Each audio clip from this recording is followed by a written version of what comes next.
What's going on, guys? Welcome to the Staff and Trenchcoat. This week, I'm here as always with my co-host PopeJupiter, Hello. and of course, I am Raymond Magdallon. And today, we're going to talk about "After the Revolution" by Robert Evans from 2022, I believe it came out. And I think we're going to start with, I think Pope, you're going to go over some information about the author, and then we will jump right into the book. But we're not going to do a review of the novel.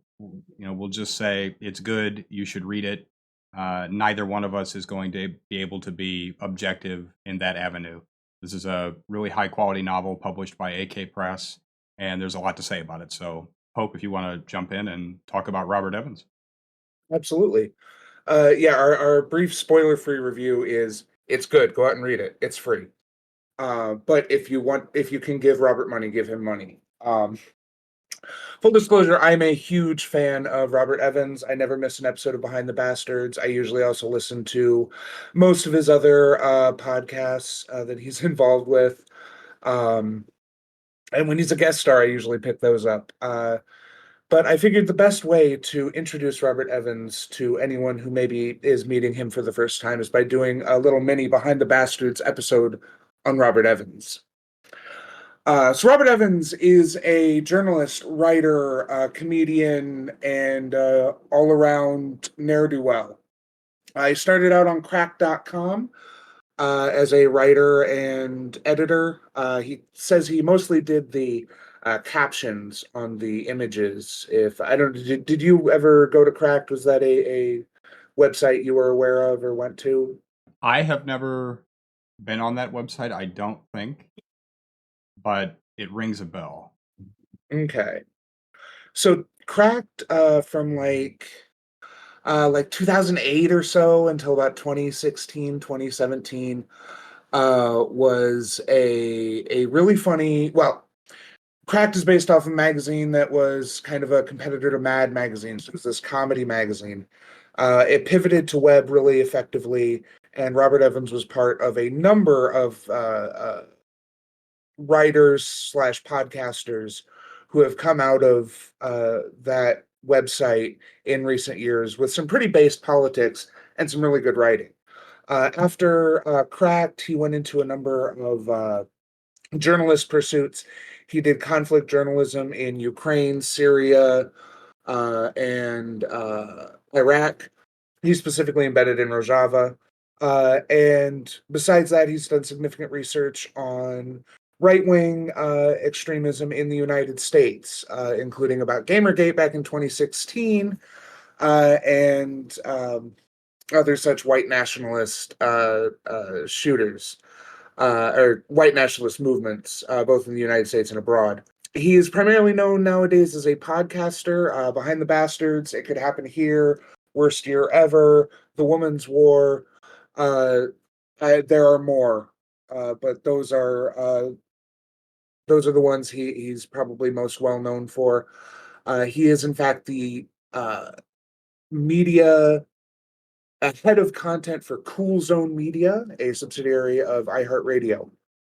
So he has a large voice, and I think, uses it very well and responsibly. Um, he primarily is a comedian, but he also tries to entertain and educate, especially like with Behind the Bastards. It Could Happen Here is basically a daily podcast about things that are going wrong and occasionally ways to make things go right. So And would you say, has he done like stand up? he says he has done some stand up, but primarily he is a internet comedy writer. He wrote listicles and essentially he got his start writing those listicles that are now written by AI. Ah, okay. I mean, that makes But sense. And the comedy bent certainly bleeds through into the novel.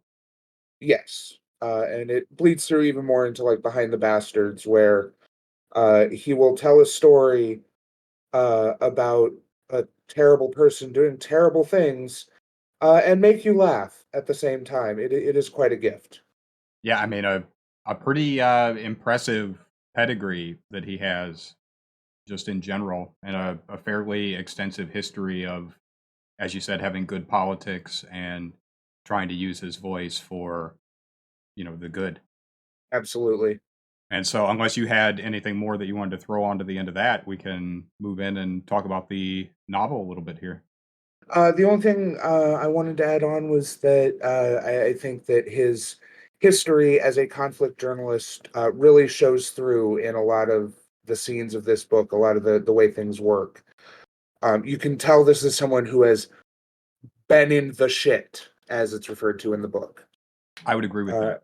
I do have a lot to so, say about the way that he depicts violence in the book, but we'll get to that in due course. Before we actually jump into discussing the narrative proper, as you said, the novel is free. You can get the EPUB on his website, or you can listen to the entire novel for free at that same website. And of course, there is a Kindle variant, and you can get paperback, I believe, hardcover as well. And so, certainly, if you are inclined to support the author, that's probably the best way to do it. I found that the audio version of the book, which is, I believe, narrated by him, yes. um, was enjoyable, but not without its own set of drawbacks. The nature of offering it for free means that each chapter is riddled with ads, and whatever agreement they made, it's sort of number one, it interrupts the immersion of your experience, but that I can overlook. The problem is that during those interruptions of immersion, some of the ads that are being given to you are obviously counter to the ideology of the novel itself. So it would be like if you were listening to an audiobook about animal cruelty and then there were just like Tyson chicken ads interspersed, every 5 minutes in the narrative. It was, it was pretty cringe. So I will say that is a very common thing. They make reference to it on the other podcasts all the time. When they go to ads, they'll be like, "Be sure we we're going to go to ads. Thank your sponsors, the Reagan Gold Coin. We absolutely love that they're giving us money." Or they actually there were a couple of It Could Happen Here episodes where they were sponsored by the Washington State Highway Patrol. And I think Yeah, they did line it up so that they were doing an episode on the bastardry of the Washington State Highway Patrol while they were advertising on the website or on the podcast. Unfortunately, they don't really have much control over the ads they get. yeah, They can I can understand that. I'm just not sure. I'm not 100% convinced that having the audio for the book available for free offsets the confusion that is created with the ideology there. I'm not going to make a definitive statement one way or the other. It was on my mind throughout the reading of the book, and I would say on the whole, I think I would have had a better experience if I had just read the text, sans the conflicting advertisements. And I do think that it impacted my experience in a way that is significantly, more than negligible. And but then moving past that, there were quite a few sections where a 30-second to a minute chunk will just repeat, and it's not because the internet connection is skipping. I made sure to go back and re-listen. It's just edited incorrectly, and there are sections where the end of a chapter is just cut off in mid-sentence, and so there are portions of the text that are missing from the audiobook, and so I found that to be a little bit weird. And then there were also interspersed quite a few areas where he misreads and then corrects himself, which is typically in a finished audiobook product, you would expect that to not be there. Now, I don't know if the Audible version is the same as the one that's available on his website. And so, if somebody can let us know about that, then that would be interesting to know. But my recommendation is just read the text and forego the audio version. He does a pretty good job of his narration. Some of the voices that he chooses to do are a little bit samey, and so that becomes slightly confusing. And his British accent is F tier. But other than that, he does a good job of capturing the emotional content.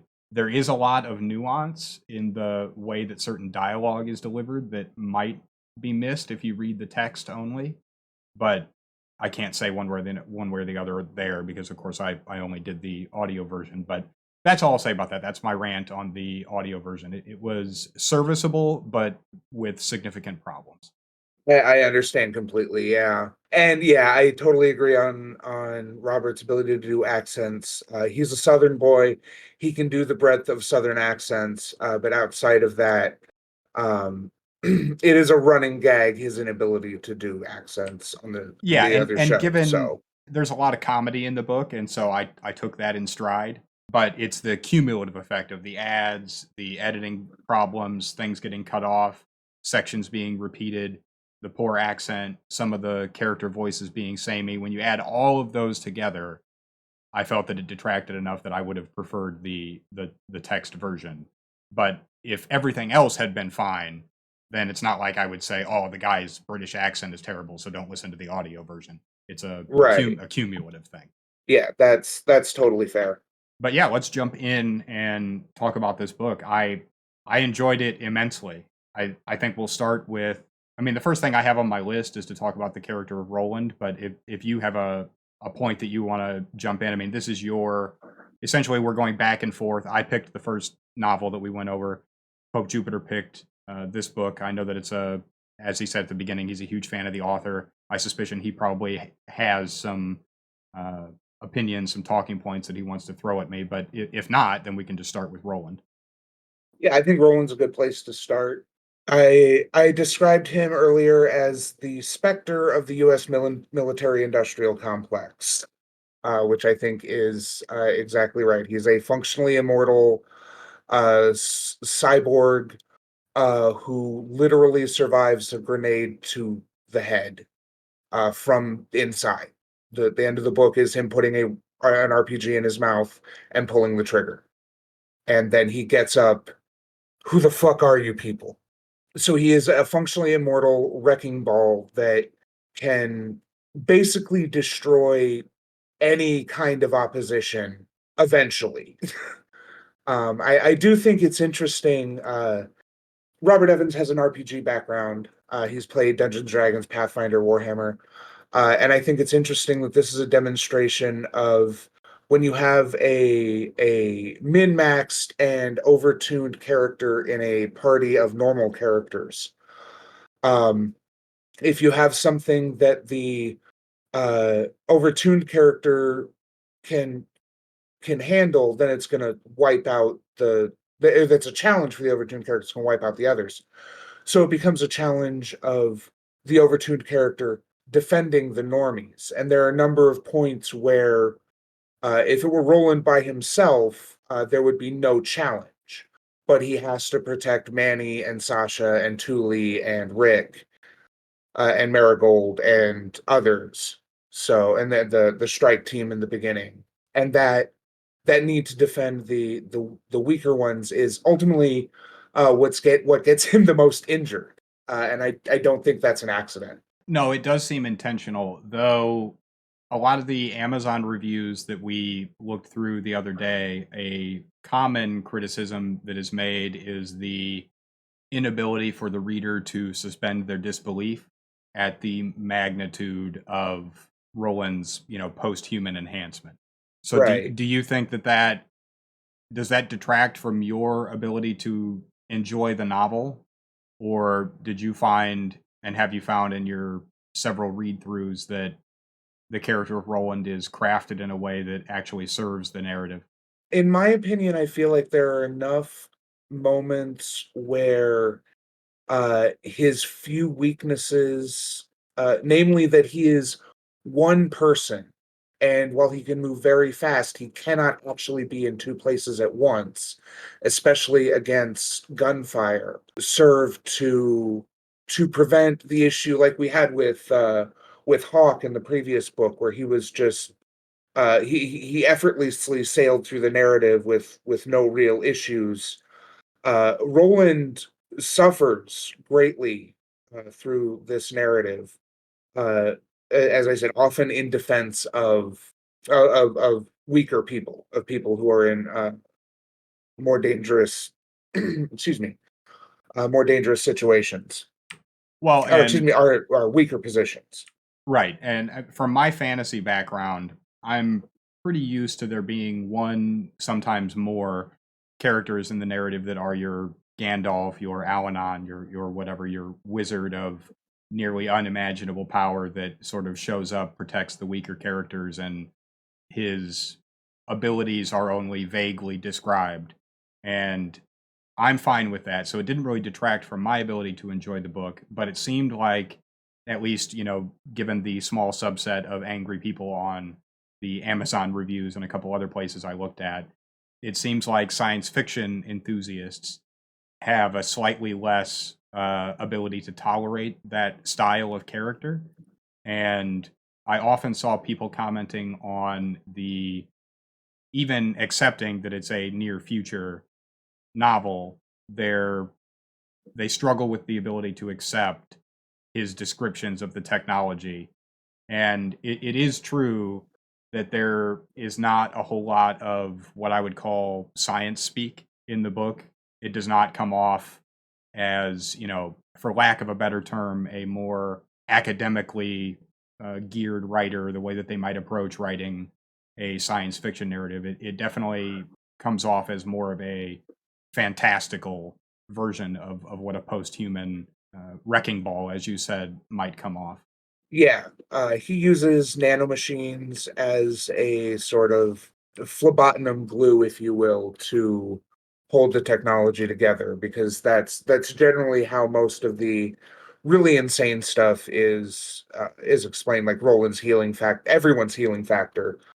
I mean, it's a pretty important point that Skullfucker might gives Roland or gives Manny and Reggie his blood to heal them from their multiple multiple grievous injuries. Uh, Absolutely. Now, would you say that Roland is a hero? Or phrased another way, do you think that he fits well into the flawed hero archetype? And also, do you think that the narrative is the story of Manny, or do you think that really it's the story of Roland?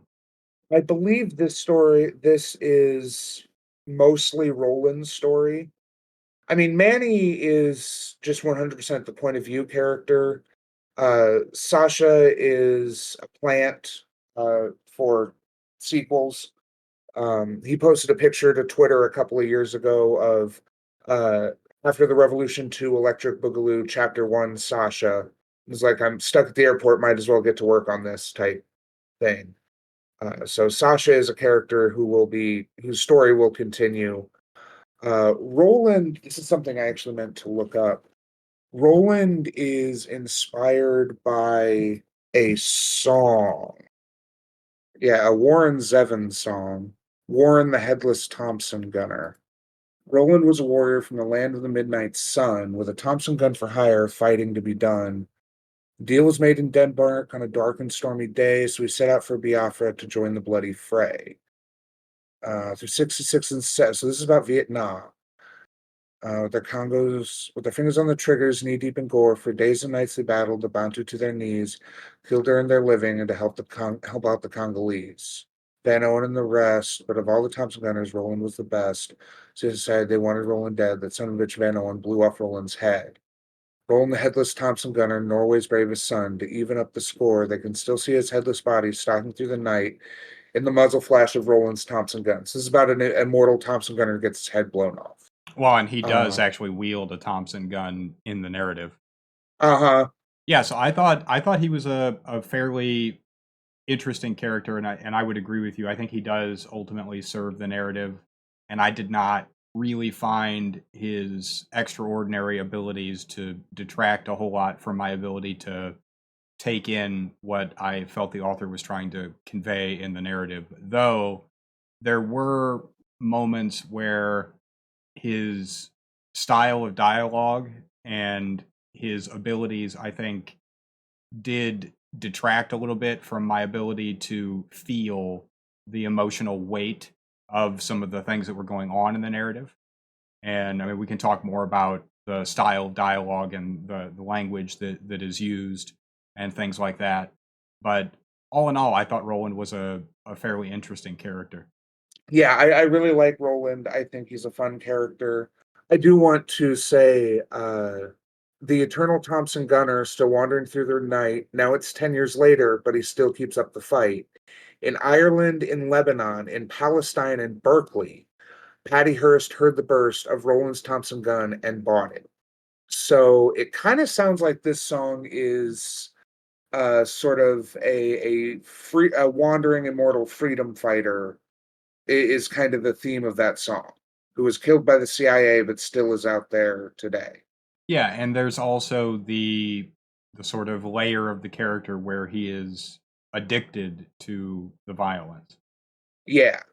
All right. Well, in terms of, I mean, unless you have more to say about Roland specifically, I kind of want to zoom out a little bit and talk about the narrative as a whole. And as I said at the beginning, it was published by AK Press. And do you think that this book does a whole lot? Does this do anything for the idea of anarchy or the ideas of the left capital L? How does it fit into that sort of branch of ideologies? And would you recommend this book to somebody if they wanted to read anarchist fiction? I mean, I do think this shows an example of how anarchist style organization, which feels contradictory but isn't, as a statement,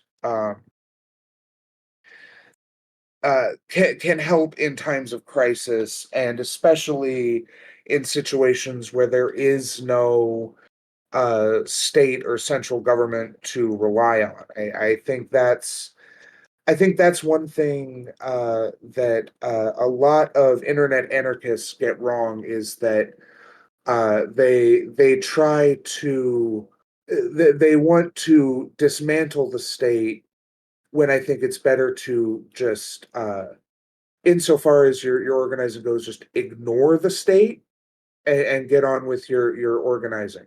Well, And I and think and that full disclosure, he doesn't. There's no overt mention of anarchism as such in the text, and really, it seems like it's more of like a, what's the term for it? Balkanizing yeah, uh, type situation. However, there's quite a bit that I think you could sort of situate into the anarcho syndicalist type viewpoint. There's a lot of that going on, particularly with the what is it, rolling fuck, that whole mechanized, sort of movable, small contingent of people. Um, right. and I expected there to be a lot more overt ideology that was happening in the text, given the publisher, but I wasn't disappointed that it was more in the background. I think really the only character that really gets overt with it is Jim, and that's not until the very end of the text. Yeah, there's definitely moments of it. Manny has his line, uh, everyone uh, everyone outside the kingdom hates Christians. Everyone in the Amfed hates leftists. Everyone outside the Amfed hates capitalists. Like, there's a little bit of that, uh, but like that's obviously an oversimplification because the Republic of Texas is this like hyper libertarian capitalist state, and the like free city of Austin or whatever it's called, and Ciudad de Muerta is like it kind of seems to be a little bit more like it's not super clear. I mean, he's definitely left like the structure of most of the setting, like the actual like how things actually work, fairly vague on purpose. You can kind of reconstruct a timeline, but yeah, there's a lot of murky patches in the history.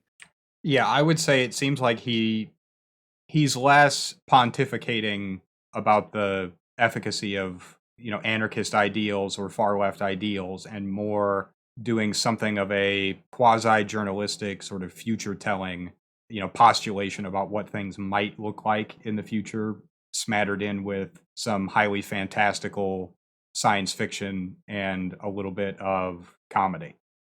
Right. Yeah, it definitely seems to be like, again, without being overt about it, but basically saying, "Hey, here's how we can use anarchistic organization techniques and principles and ideas to create pockets of survival in a, what functionally amounts to like a post-apocalypse, this post-collapse situation."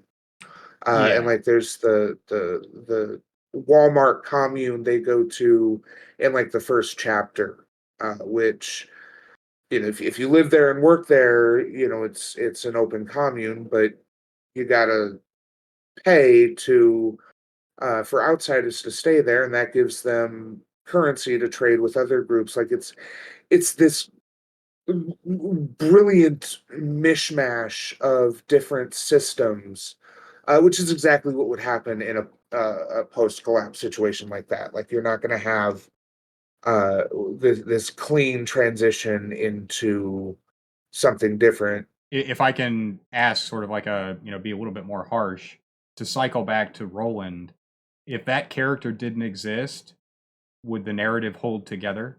So if Roland didn't exist, like if you just cut Roland out of the narrative and tried to tell the same story without replacing him with another murder gorilla. Right, without the Deus Ex Machina crutch, because then he would have been forced to actually tell us what might happen in a. Now, granted, Roland is not the only fantastical science fiction element that exists in the story, but if we suspend our disbelief for everything except Roland, except for the Project Orange archetype, then I think he would have been forced to do a lot more work to elucidate these different factions and the way that they would have interacted. And do you think that does the character of Roland sort of allow him to not have to do that work? So I would say that the presence of Roland lets him tell a simpler, less political story, a story without some sort of a demigod. Like Roland would by necessity have to be a more political story, or would have to involve a larger cast of uh, higher quality characters. Well, or And by it would end up just being a tragedy, right, which I would make the argument that would certainly err more towards realism, but not necessarily be as entertaining as the story that he ended up crafting is. I mean, I'm not at all trying to shit on the narrative. However, I think that Roland does to some degree allow him to skirt some issues that would be present without that character, that in a different, timeline, that this book could have expressed, that might have been interesting. certainly. I mean, it does kind of bring up the question, what was Jim's plan? Because right after they pick up Roland, and they engage with the Heavenly Kingdom, and Roland says one of my favorite lines of his, "If you're wrong, I'm going to take your nipple," and he ends up being wrong, and Roland has to go in with a wrench to save Bigsby and all the members of that strike team, Yeah, and then he's got the which, one-liner, "I'll take that nipple now." yes, pay off the Chekhov's nipple. So, what was Jim's plan there? They overestimated things, or they underestimated the enemy there. What was their plan to for that situation? Because it kind of looks to me like if Roland isn't there, multiple members of that team, potentially the entire team, gets wiped out. Yeah, I think Like, you would definitely be in a situation where he would be telling the story of how Christian fundamentalists become a highly dominant and horrific oppressive force in the absence of the state. yeah, And I think I that's an mean, interesting thing to because you don't see a whole lot of that. I mean, obviously you have The Handmaid's Tale, and I could list other texts where brilliant authors have postulated about alternate realities or futures where religion takes over. But in a for me, what ended up being a more prescient way, this novel left me wondering: do we not spend enough time as leftists considering how much the state actually holds, the Christian right in check, especially given our, the last 15, 20 years. It's more than that. But at least since in my lifetime, it seems like the Christians have become, much more aggressive since about the era of 9/11. Is that a crazy thing to say? I mean, 9/11 is just when they kind of started to consolidate. They've really Yeah, been call it growing what you in want. power since the Become 70s or aggressive, or 80s. yeah, they've Yeah, more aggressive, or they've coalesced, or whatever term for you want to sure. use. As a staunch anti-statist myself, I found myself wondering throughout my listening process of this novel, if we had some kind of a civil war, and then we were in a position to in our lifetime actually live out the equivalent to the time frame and events that are taking place in this book, how big of a problem would Christofascists be? And given the way that he sets up this narrative, I fear that even in my as I said, in my many many years of being a far leftist, I may have underestimated, in the absence of the state, how quickly and how aggressively Christofascists would emerge in a way that would be truly horrific. Right. I I do think it's interesting because there's multiple times where characters say things like, "How the hell did the Heavenly Kingdom get a fucking army? How did they become a real fucking army?" Like, there's this constant, uh, that's a constant question, and the answer seems to be partially the drones that they created, but also there seems to be whole companies of the Austin Defense Forces that go over, or Republic of Texas forces that go over to the Heavenly Kingdom. And I wonder if you would notice that, like, they don't really give a solid explanation for why that is. I think I know what he was trying to indicate there. I don't know if you have any thoughts on that. I don't know if I Uh, have anything to say directly in response to that, but I found that in the narrative, his depiction of how quickly the Christian civilization sort of reverts, or I don't know if that's the right term, but I'm just going to use it. They revert or return to you know public hangings and mhm. forced marriage and intense racism and all of the things that again, I would have expected those things to crop up over time, or maybe emerge if a Christian state took hold of huge swaths of territory. But I admit that I had not considered that in a fractured, post-revolution United States, that there may be just almost immediately small uh, Christian fascist organizations that emerge that just immediately leverage those mostly toxic masculine traits to actually create the bedrock for their eventual takeover. And I mean, I find that fairly horrifying Yeah, yeah, it absolutely is, and I think that because it would es work. That's the way that he describes it. There were several moments where, particularly for me, where it becomes clear that they're just straight up doing rape and forced marriage.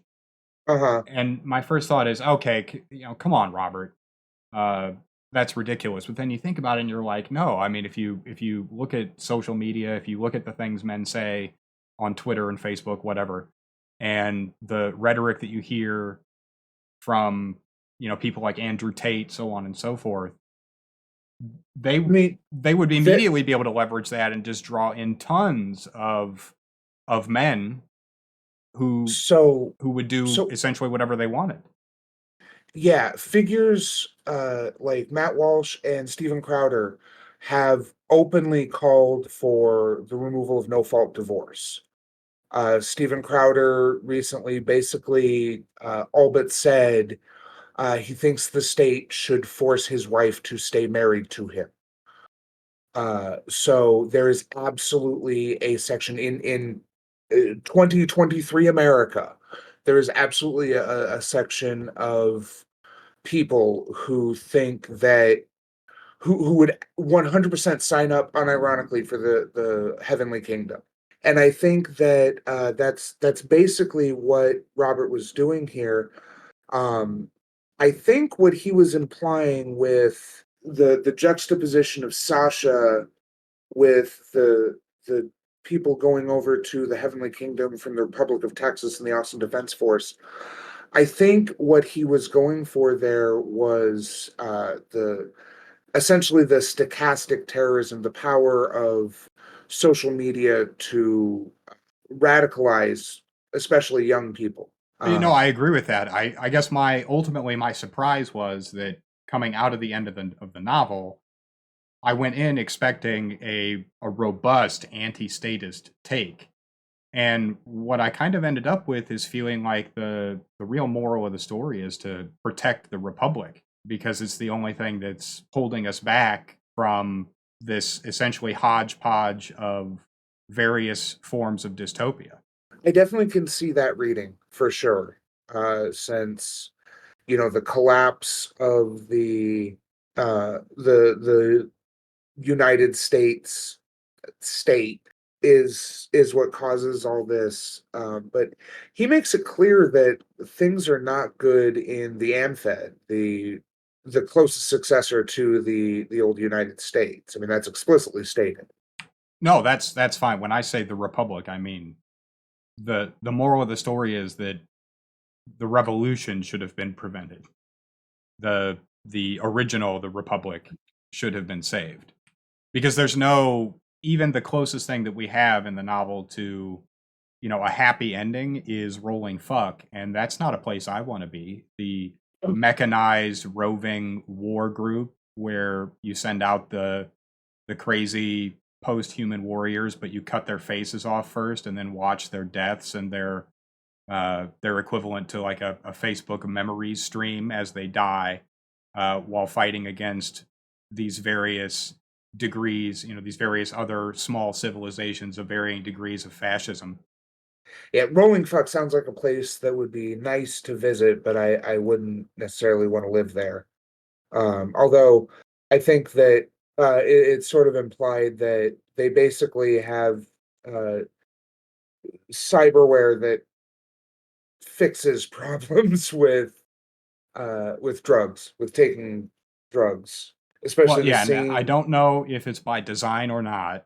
And I would say that I think we obviously know that Robert Evans is not saying the most important thing is to prevent a revolutionary war because this is exactly what will happen in the aftermath. But nonetheless, in the course of the narrative, he intentionally or unintentionally creates various thought experiments that I thought were very interesting that don't actually cut as hard in the direction of we we should look forward to the time when the current capitalist state structure is obliterated, because here is a list of the options that might emerge and none of them are good.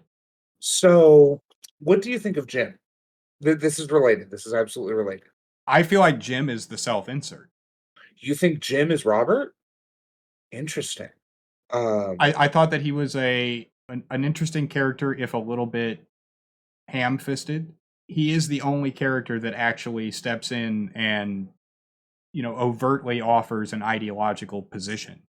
And again, that kind of only happens towards the end of the narrative. But yes, it very very much felt to me like he was the closest character to a self-insert that exists in the narrative.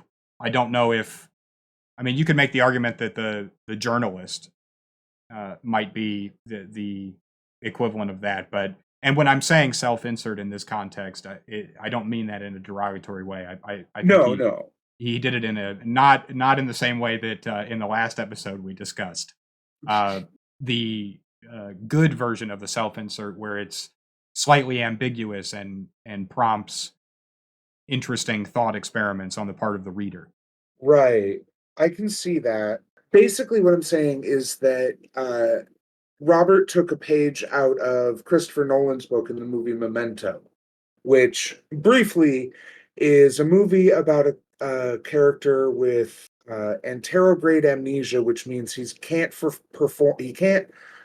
create new memories.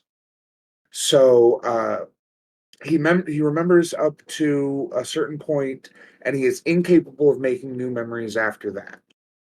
He is capable of learning through conditioning, but he cannot form new actual memories. And in that movie, spoilers for Memento, uh, the narrative of the movie is that he's trying to hunt down his wife's killer. And the implications of the movie are that he's essentially being used by a police officer who's in the movie, essentially as the perfect hitman, because he can never remember that he did something, so he can't confess, he can't act guilty. I think there's implications that Jim is using Roland in a similar way. Whenever, because I think the scene in the Coke Shack is Jim at his absolute 100% most honest. That is when Jim and Robert are both speaking 100% honest. And so I do think there is a little bit of that idea that Jim uses Roland to smash down anything that grows too big. Which, if the idea that Jim is a self insert is interesting, because that gives Jim a tremendous amount of power if he chooses to exercise it in that way. Well, I mean, Jim does have quite a bit of power in the book.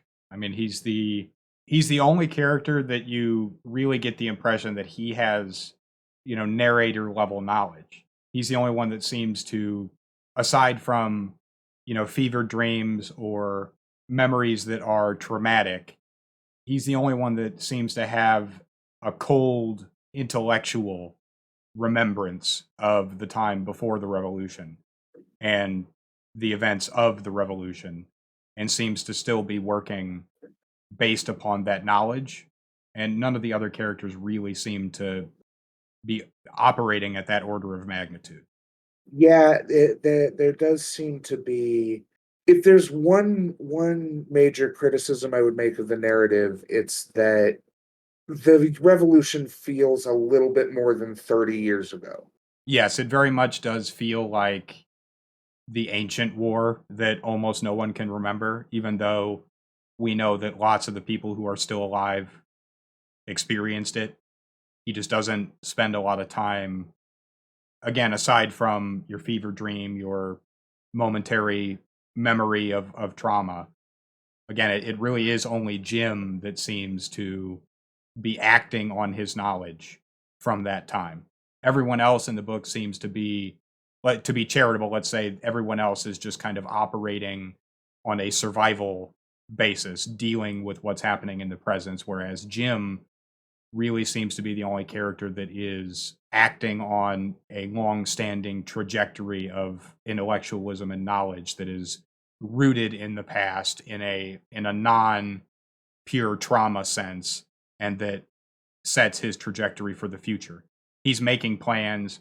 He is the effectively he is the offerer of adventure to whom our heroes decline but then grudgingly accept.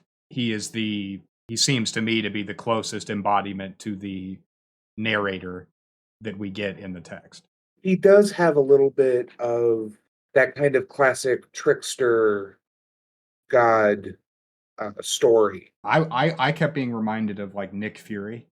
Yeah, a little bit, very much in that vein. Like I got the Um, impression that if he did like a novella that was just a chapter each that was telling us the story of these people during or before the revolution, I expect that Jim would have been some kind of a very high level intelligence officer, or in some scenario where he has much more information about why the revolution is happening, what's going on during it, and why things are the way they are now.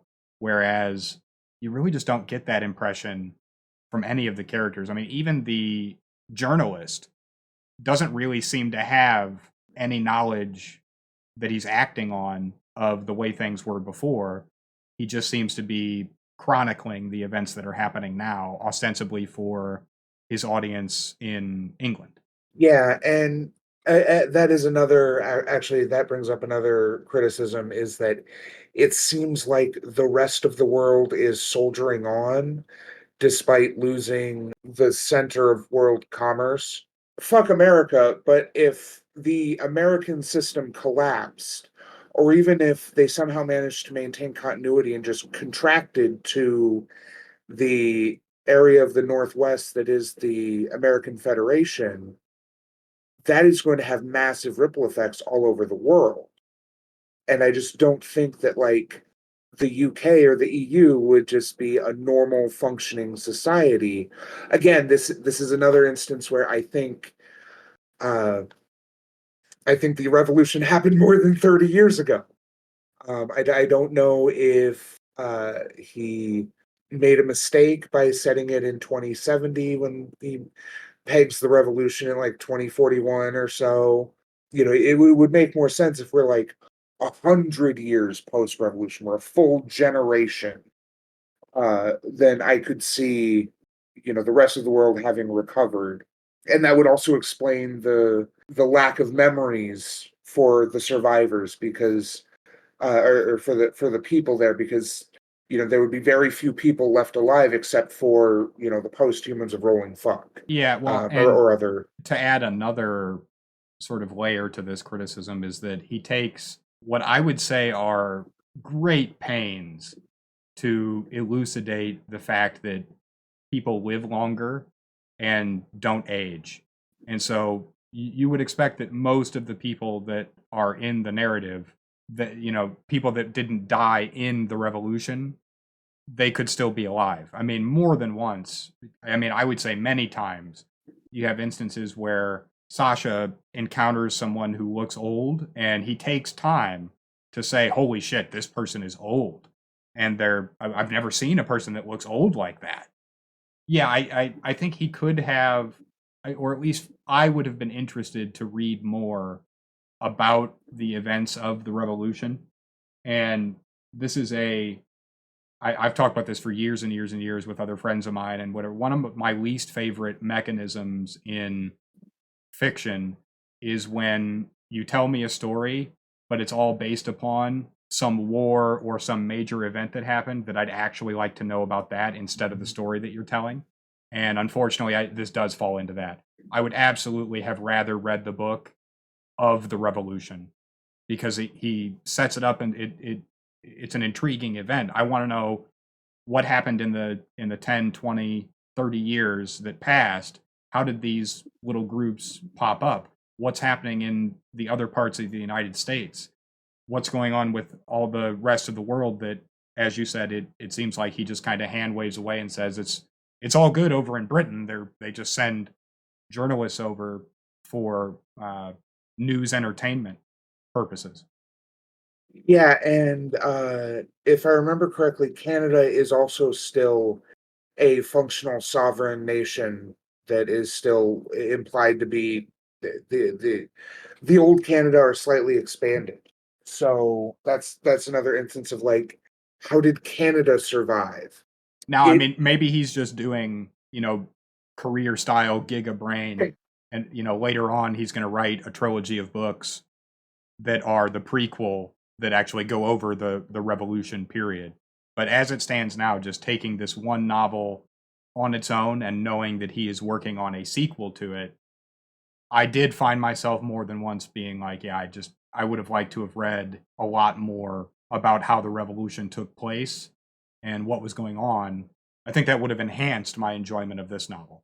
Well, it's heavily implied to me that the revolution was like there were increasing riots and protests and uh, these actions both inside the U.S. and out that caused fractures in the U.S. And then events like the Incirlik massacre and the Denver, I think it was a Denver massacre where I believe those were the two that it was basically stated that Roland and the other members of Project Orange went through it and killed protesters, and then it's implied that Roland, potentially with Jim's help, takes out Project Orange, and like Roland is the only survivor, and then Roland, Topaz, Skullfucker Mike, and Jim do the bombing in Dallas, which is Jim makes sure is linked to federal to the U.S. government, and so it kind of implies that Jim essentially orchestrated the whole revolution, Yeah, I or kind of at got least that made. as well. I mean, especially with that idea that he's an author insert character.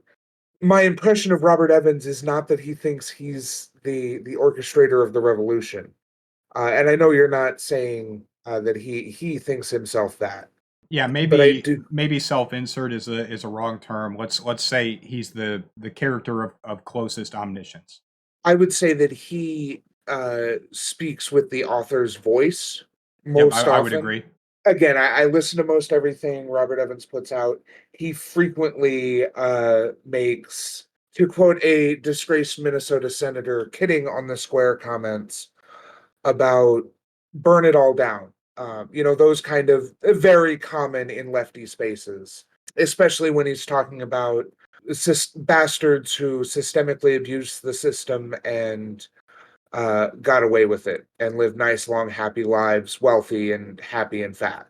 So I absolutely agree that Jim is speaking the truest words both for his character and for Robert. The fact that he orchestrates essentially just smashing anything that gets big enough does bring up the question, why does the American Federation still exist?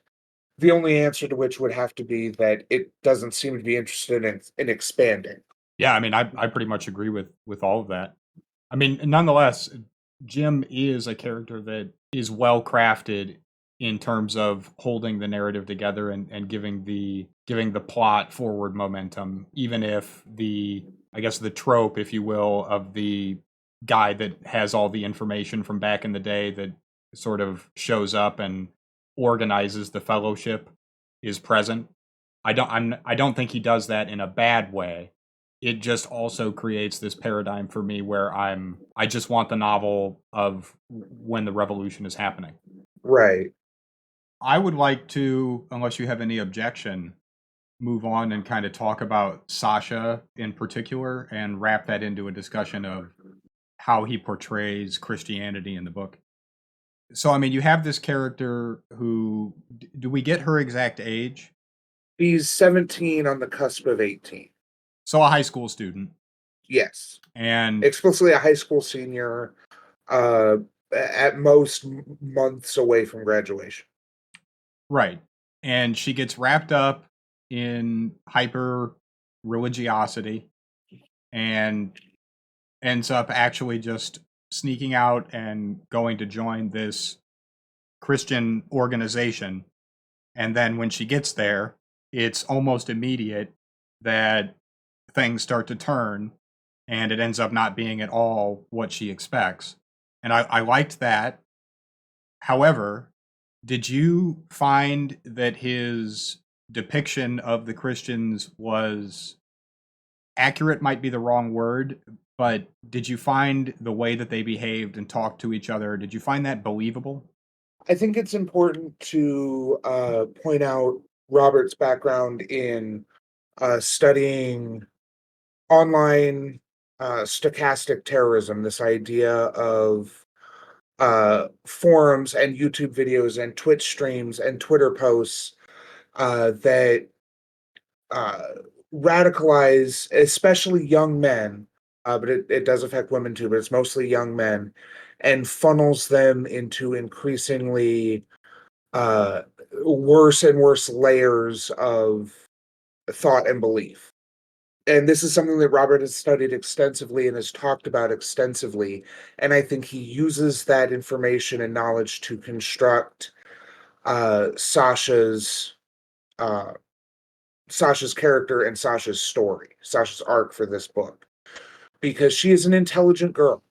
She is a person who is very explicitly shown to be good at critical thinking, problem solving.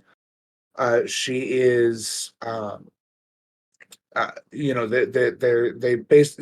they explicitly state at one time she was in the running for valedictorian and a free ride scholarship to Stanford, which is implied to be the top school in America at this point in the story.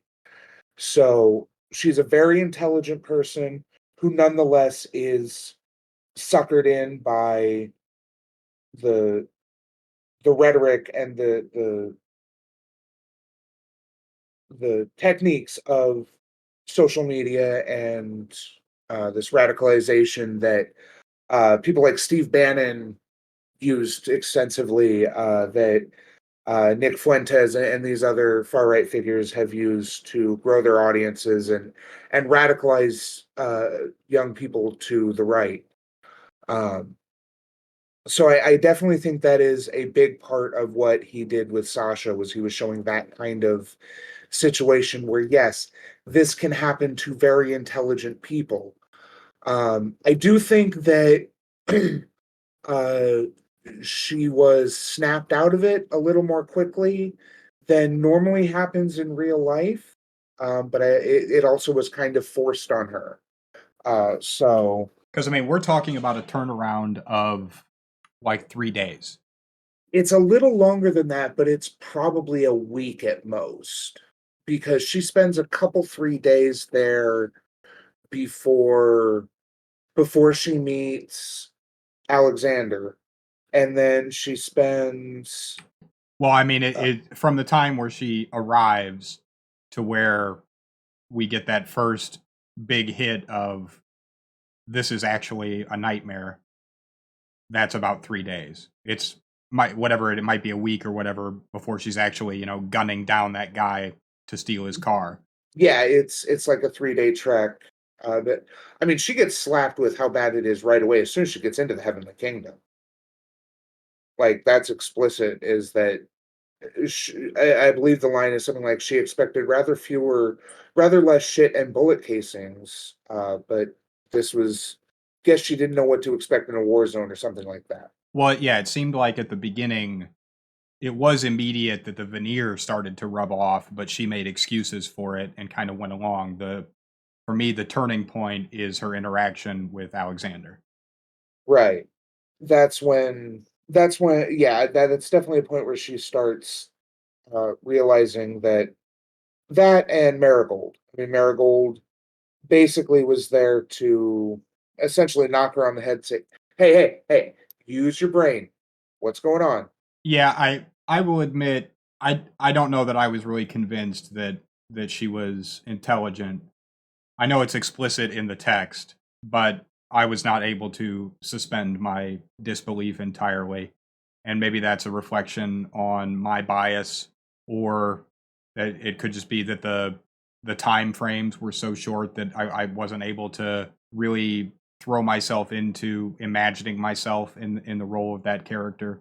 But the switch from complete zealot to I'm going to join up with these terrorists, I'm going to shoot the guy that this nice old man and take his car, and then I'm going to join the people of rolling fuck and then accept a deal with Jim to ostensibly become Roland Part Two, it happened so fast that it was difficult for me to really buy into the idea that this is a top tier high school student, as you said, with scholarships coming and potential valedictorianship, so on and so forth. She just kind of seems like an idiot from my perspective. I would be more willing to I'm going to disagree that she's an by all idiot. means, by all means. I definitely agree that a lot of her intelligence is informed. It's a lot of, she usually got good grade, explicitly telling us these things. But she is definitely shown to be competent. This is, I mean, this is explicit. The way she takes charge when the one girl cuts her hand in when they're cleaning out the building, and the way she handles once once Roland basically says, "Okay, we're done talking. You will do this. Not getting a car is not an option." That whole thing near the end. Um, she is capable of taking action.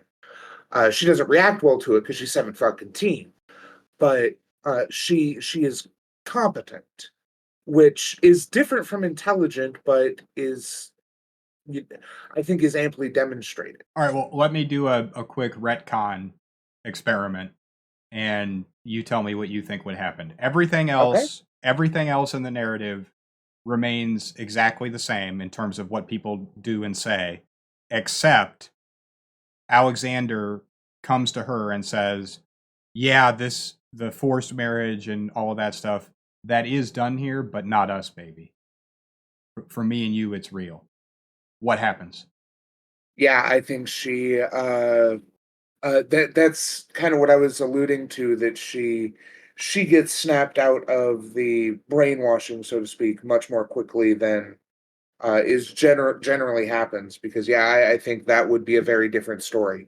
Yeah, I because think I she don't would. I don't even think she ever really snaps out of the brainwashing. There's never a moment where she says, based on this, I reject the Christian fundamentalism that led me to initially join this group. No, it's As far as we definitely. know, if another Christian group emerged that fit her original fundamentalist leanings, she would still just go and join them later. It's just that she doesn't want to be a broodmare. It very much has, quasi Romeo and Juliet vibes in terms of I read her much more as a love struck fool than I did a highly competent, intelligent operator who makes a mistake. I definitely get where you're coming from, and I don't 100% disagree.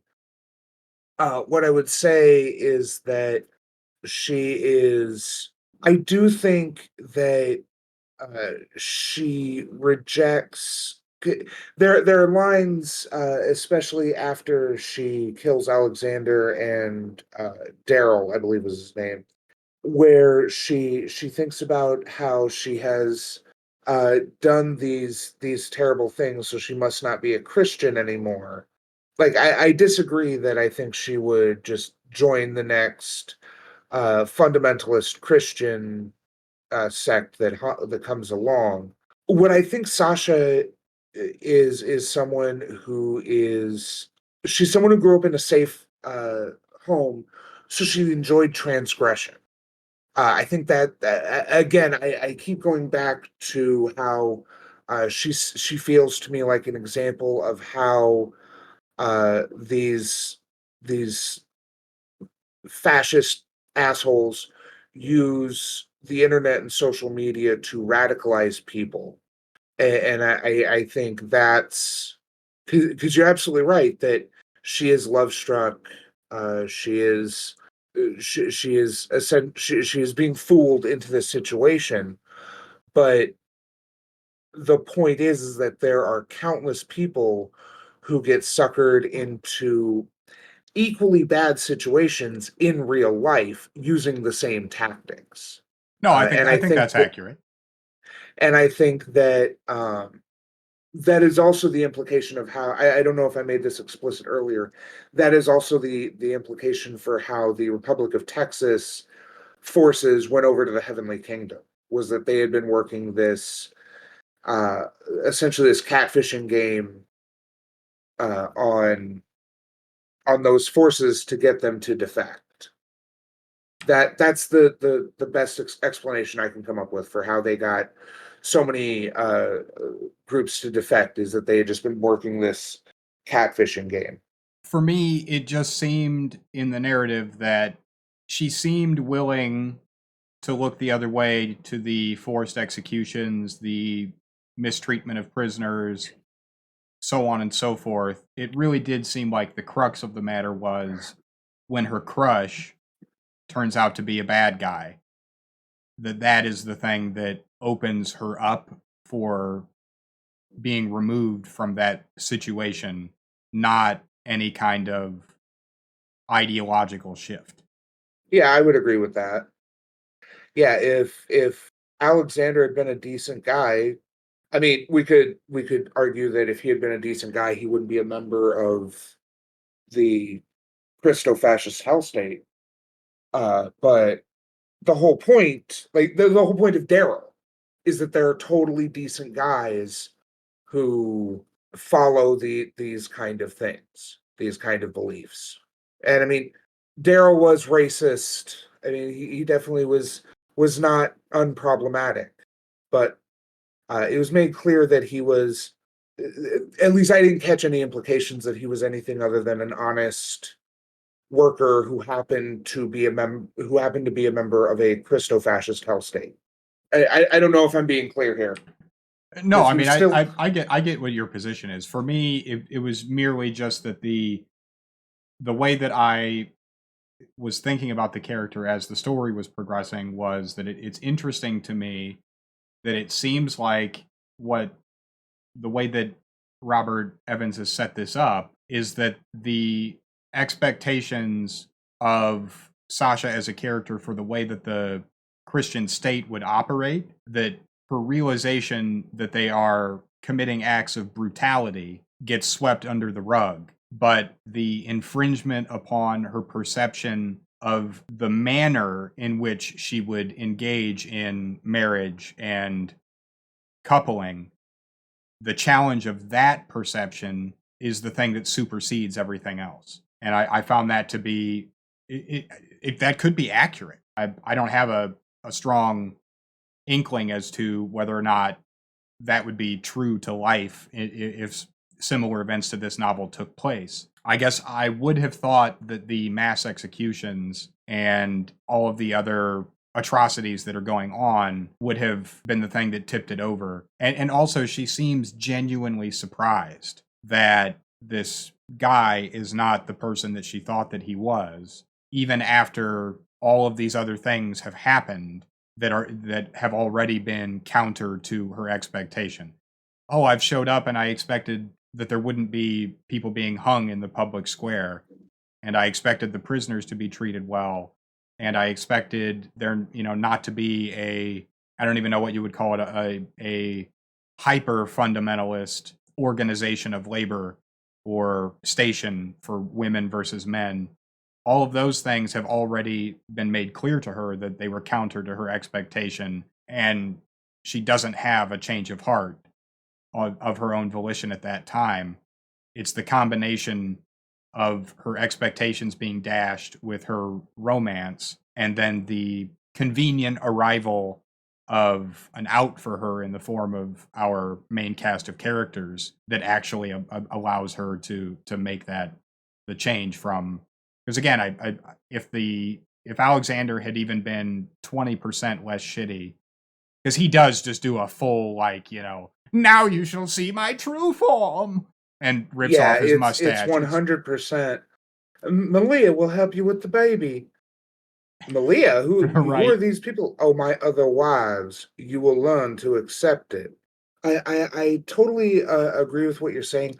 I do think there were multiple sort of blows to her beliefs, but I do think it is very common for the catfishers, the people on social media who try to radicalize people like this to lie about how things are, about how to pull you deeper in and use your position there.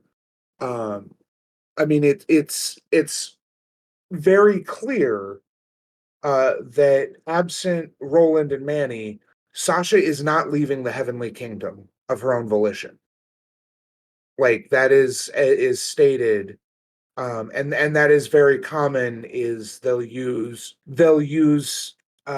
things that uh, are perceived as bad in the outside world, like racism, anti-Semitism, sexism, these kind of bigotries, uh, overt acts of bigotry. These group organizations will use those um, to sort of trap you into their social bubble, their ecosystem. And I think that this is sort of a because Robert has talked to numerous people who've gotten out of these ecosystems, and many of them do talk about how they they kind of realized there was something wrong, but all of their friends told them it was okay. And if they ever express an idea of like, hey, maybe we shouldn't be so racist, or maybe we shouldn't then or talking about how, wanting to uh reach out to progressives or whatever, the common message is that uh you're tainted, you will never be accepted in those groups. And Sasha's situation is just a more overt version of that, because she literally can't go back. She literally can't go to a different side, like physically.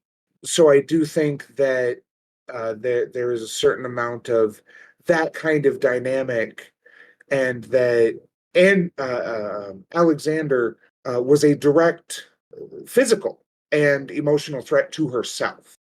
I think is why he had the greatest impact, because it was pretty clear from about their first meeting that he was going to get carnal knowledge of her, and her opinion on the matter didn't matter a bit to him. So I do think that that is probably why it had the greater impact, which I don't think is unreasonable. Direct threats to our person are going to be more impactful to us than even such massive changes in, or massive examples of how our beliefs are wrong.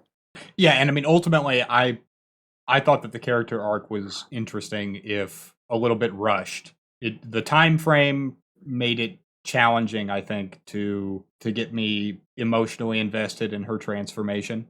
Ultimately, I did find it really interesting, and he does a lot in a short amount of time to show the way that these different dashings of her expectations have this cumulative effect. I just thought that it was interesting that he chose to have the main blow to her willingness to remain an active participant and, co-conspirator in this hellscape, to be the romantic one, and not, I guess, what you would call it, the humanist approach, or the more ethical considerations of the way that they're treating prisoners and apostates and so on and so forth.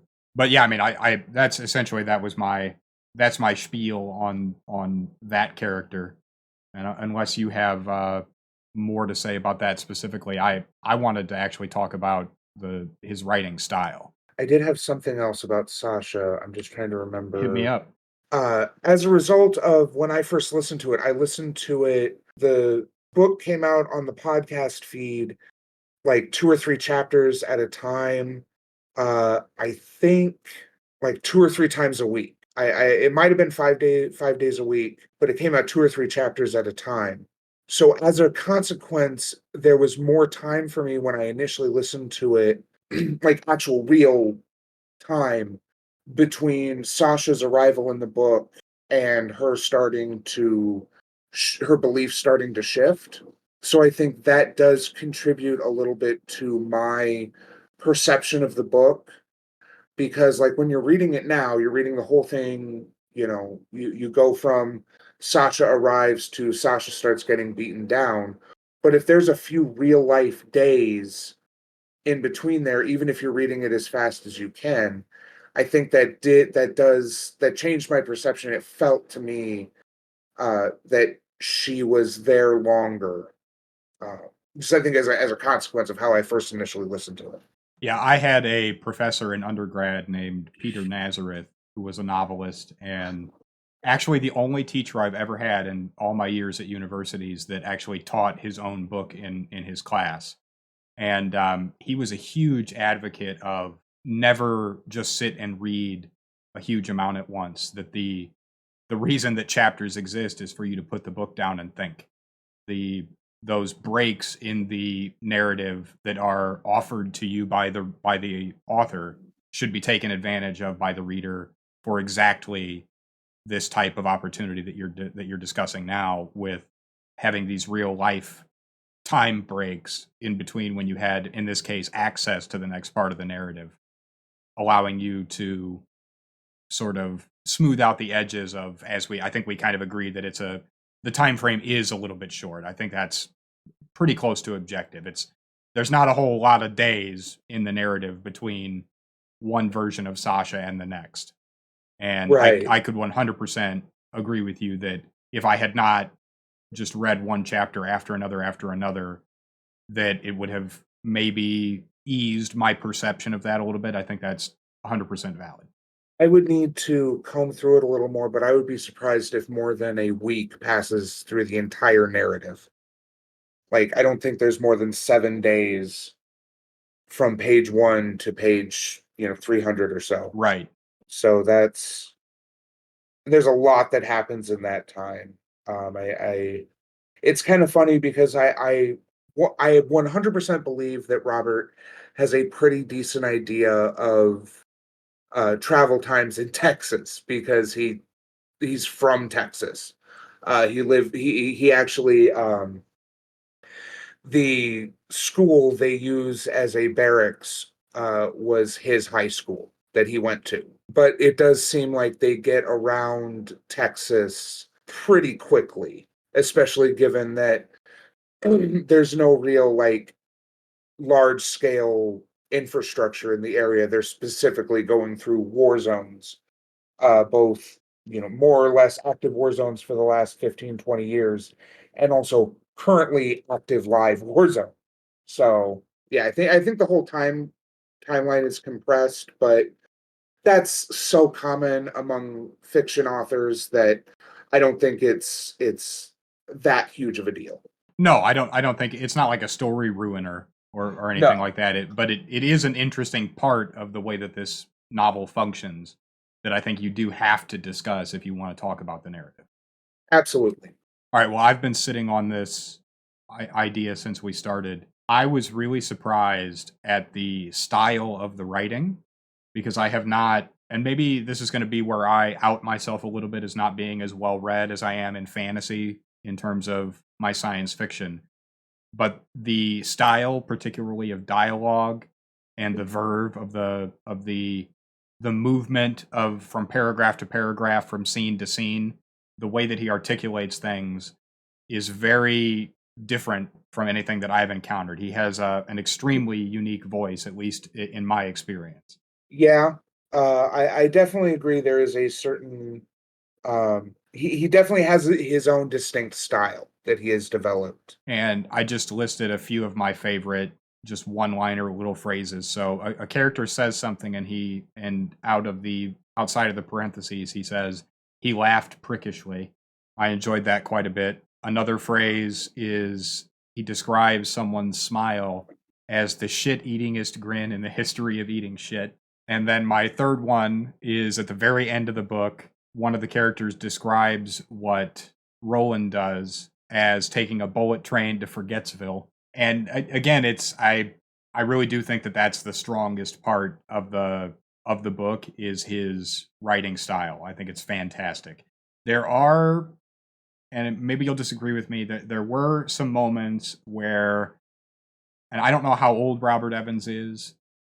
I know that he's definitely keyed into the internet, but it did seem like on occasion he was trying to maybe use some more popular language with young people that maybe he didn't have as good of a grasp on in his actual day-to-day lexicon. Overall, I found that the sort of fast-paced, kind of bombastic and raw style that he writes the dialogue in and describes things in, I found to be very palatable, very enjoyable.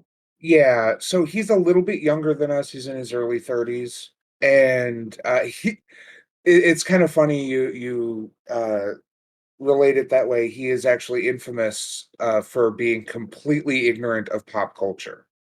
So all of his radical talk or slang or things like that.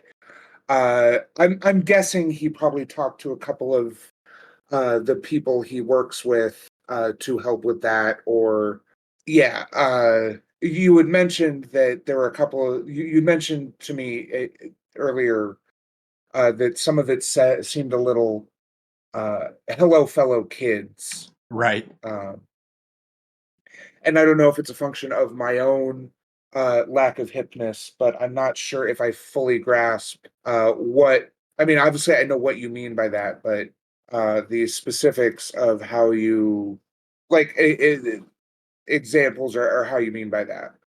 Yeah, I mean, I don't want to drill on it too hard, and No, I didn't bring specific quotations. It did come off on occasion, and it's I would have assumed that he was in his late 40s or 50s based on I don't know, I guess. And so, as you said, maybe that is just a function of the demands of the narrative that he was wanting to tell, combined with, as you said, his notorious lack of connection with pop culture. That the way that he tried to articulate banter was not always at the same level of effectiveness throughout the entire narrative. he got his start in comedy writing, so I think that's apparent. His dialogue is witty, but sometimes it does come off a little. Yeah, "Hello, fellow kids" is probably the perfect. I think you're right there. One, I think maybe my favorite parts of the book are those in which when Roland is pretending to be one of the zealots and people will say that, oh, God be with you or whatever. And the way that, and this would be an example where I think the audio version of the book is at its best, is when he's delivering Roland's lines during those moments. The way that he's just like, oh yeah, I mean, yeah, God's awesome. I Yay, found God! Yeah, I Yeah. found those moments to be very enjoyable. But then my next sort of port of call for discussing the actual writing, how did you there's a lot of profanity in the text. And I wouldn't consider myself to be of a Puritan bent in terms of the types of language that appear in the books that I read. I could care less if an author wants to use the word fuck or whatever. But it did seem like maybe it was a little excessive. And I noticed that the only bit of censorship in the entire text is a slur that's normally used against Mexicans. And I believe there's an N word uh, used and censored as well. I didn't catch that if it occurs. So that to me that's interesting. I wonder why he would have gone that route. I don't know if that's a function of him, just being a white person and doing the audio version because I assume they're not censored in the text. I have not looked, but I assume so as well. So to me that's interesting and I mean we could derail here and have a long discussion about I've encountered tons of different perspectives academically. I've had some professors that are white who will read a text in class that has the N word and they will say the word. I've had professors who will not use the word and literally just ignore its existence in the text. I've had professors that will replace the word with the phrase racial epithet. every time they encounter it. And there's some wide variance there, certainly. It just struck me as weird to have so much profanity in the book, but then to have line drawn where he wouldn't articulate those slurs. Right. And I mean, frankly, I'm not sure how I would navigate that myself. Luckily, anytime I'm writing, it's fantasy, and so I don't write anything where those exact slurs, the real life slurs that we would use if we were trying to depict the racism or the bigotry of a character. I have the luxury in fantasy of just being able to invent a slur. If I want somebody to say something mean about an elf or something, I can make up my own word.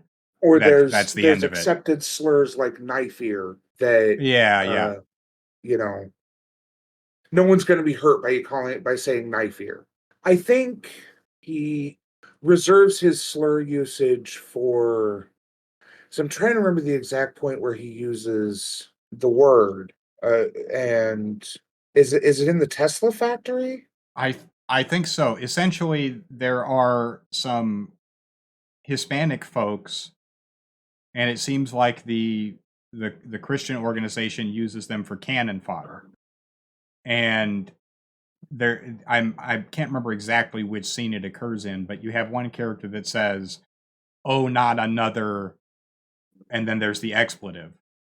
Right. It's the scene at the border crossing. Yes. And Um, I have not ever encountered that particular slur being. I'm not even sure what the correct terminology is, but he treated that word in the same way that you would expect someone, an author, a white author, to treat the N word. So I don't. Elevate is the wrong word, but let's say, he classed that slur to be of the same order as the N word, and I have not encountered that before. I suspect that may have to do with it being distributed through iHeartMedia. Okay, that makes sense. I don't think Um, it didn't detract from the story. I just it happened. I was like, okay, that's interesting. Because right. again, if I was in his position, thinking of myself as just a standard American white dude writing a novel, and if I had a character that I felt, showing their racism necessitated the use of such a word, and doing so, for the purpose of the narrative, I could also see myself not wanting to articulate that word out loud myself in an audio version of my text. So Right. this is in no way me saying like, he should have just said the word. It's merely it was interesting, especially juxtaposed with the high level of profanity that exists throughout the book. Which again is not to say that a racial slur is the same thing as saying fuck, but nonetheless, I found it to be interesting. Yeah, I mean the infamous joke. If you're trying to figure out which word is better, if you can only refer to one word by the first letter, but you can say the other one, I think the debate is over. As regards slurs versus swears. Right. But I think it's mostly censored because it was put out on all this iHeart media, and because I mean he clearly reads it, like No, yeah, that's or at that's what I'm least saying. Is like in the audio, it like is it's bleeped. So like right, he's not trying to say I won't say this word out loud. It's clearly I'm censoring this for the purposes of this audiobook publication, right, and and that's what I found interesting. fairly certain that's a function of being released through the podcast. Yeah, Um, because I it would have been I'd be different if he had just not said the word, then it wouldn't be we wouldn't be having this part of the discussion. The thing that's interesting to me is that he does not seem to be averse to saying the word when it's part of the text.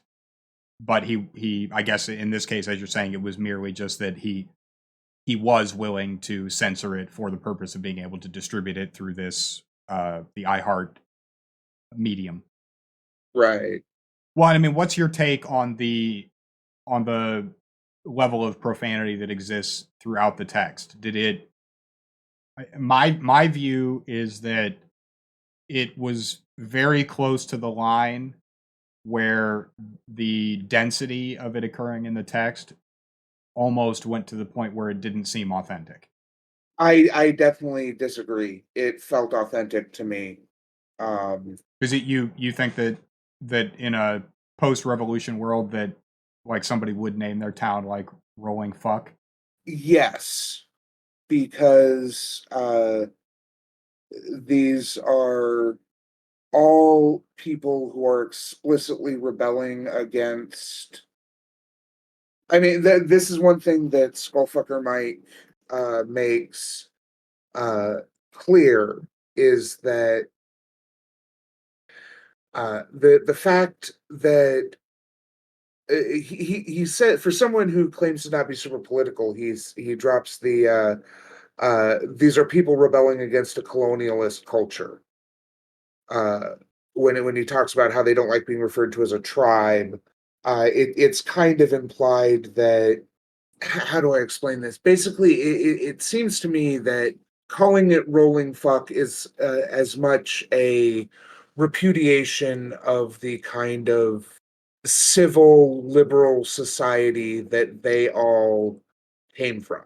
So I do think there is a certain amount of that, and there's certainly some criticism that like that seems more something he's doing to play up that aspect of it than something that would be necessarily organic in that situation in real life. That is my interpretation of it. Is that the swearing, the references to things like rolling fuck, skullfucker Mike, and then the running gag that he insists on being called skullfucker Mike. Multiple people call him just Mike, and the only person he doesn't correct is Roland, if memory serves. Roland refers to him as Mike a couple of times, and he doesn't correct him, but he even corrects Ananazi. So yeah, that's sort of my interpretation of it, is that it's a deliberate rebellion, refutation against exactly the kind of civility-minded politics, civility-minded people who object to swears just because they're swears. Yeah, I mean, I think that's fine. It just comes off to me as verging on like a caricature of the punk sort of lifestyle. And so maybe it's just that maybe my position ultimately is just that it's a joke. It's a an affectation that just didn't land with me. Sure. It just sort of, I mean, Skullfucker Mike is funny. I thought that was a good joke. The the insistence on correcting people endears the character to the reader, and I enjoyed those moments every time they happened. In fact, I would 100% read a novel that was titled the the Rise of Skullfucker Mike or The Tale of Skullfucker Mike, an origin story for him, because I want to know how he got that name. The Yeah, this when you messaged me and was like, I hope he skull fucks someone in the story, I was like, I am not gonna be the one who tells him that doesn't happen. That Yeah, yeah, that I was Chekhov's gun disappointed. remains unfired. And and he uses lots of, he'll describe things as being dildo-esque, or there's lots of hyper, you know, sex stuff that's going on in lots of different parts of the novel. And so I expected, oh, absolutely, I'm going to get somebody's getting skull fucked before the last page. And it didn't happen, and that was a disappointment. However, the city name Rolling Fuck just didn't seem like as good of a joke. And the It's the hit you with a wet fish style of joke, or hit you with a frozen fish style of joke. It's Yeah, not sure. subtle. It's not. It's right in your face. And he had already Um, done it with the Skullfucker Mike, and it was done really well. Whereas the city name doesn't make as much sense to me. And like I said, it just seemed like for me the density of the profanity in the book was high enough that it began to erode my ability to view the profanity as being transgressive. it took on an air of the mall anarchist, swearing every other word because it pisses off the people in the mall food court. Yeah, But sure. yeah, I I mean, mean, I don't want to not be to super denigrate petty. anarchists, but that's an archetype of annoying teenager, is the mall anarchist or mall ninja, whatever you want to call them. Yeah, I mean, if I wanted to be petty, I might say some chapters it kind of read like he wrote the chapter and then went back in and just inserted the word fuck to make sure that he hit a certain quota of curse words per chapter. Yeah, I think that's just a sense of humor.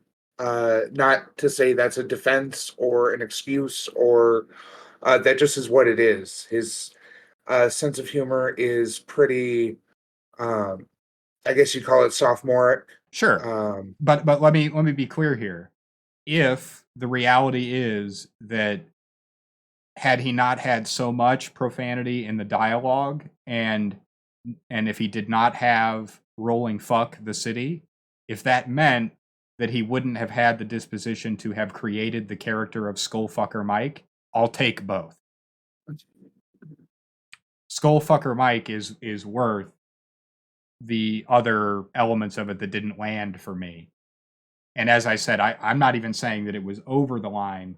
I just think that he definitely plays with the boundary for where the use of the profanity does not necessarily have the effect that I think he wanted it to have by including as much of it as he did.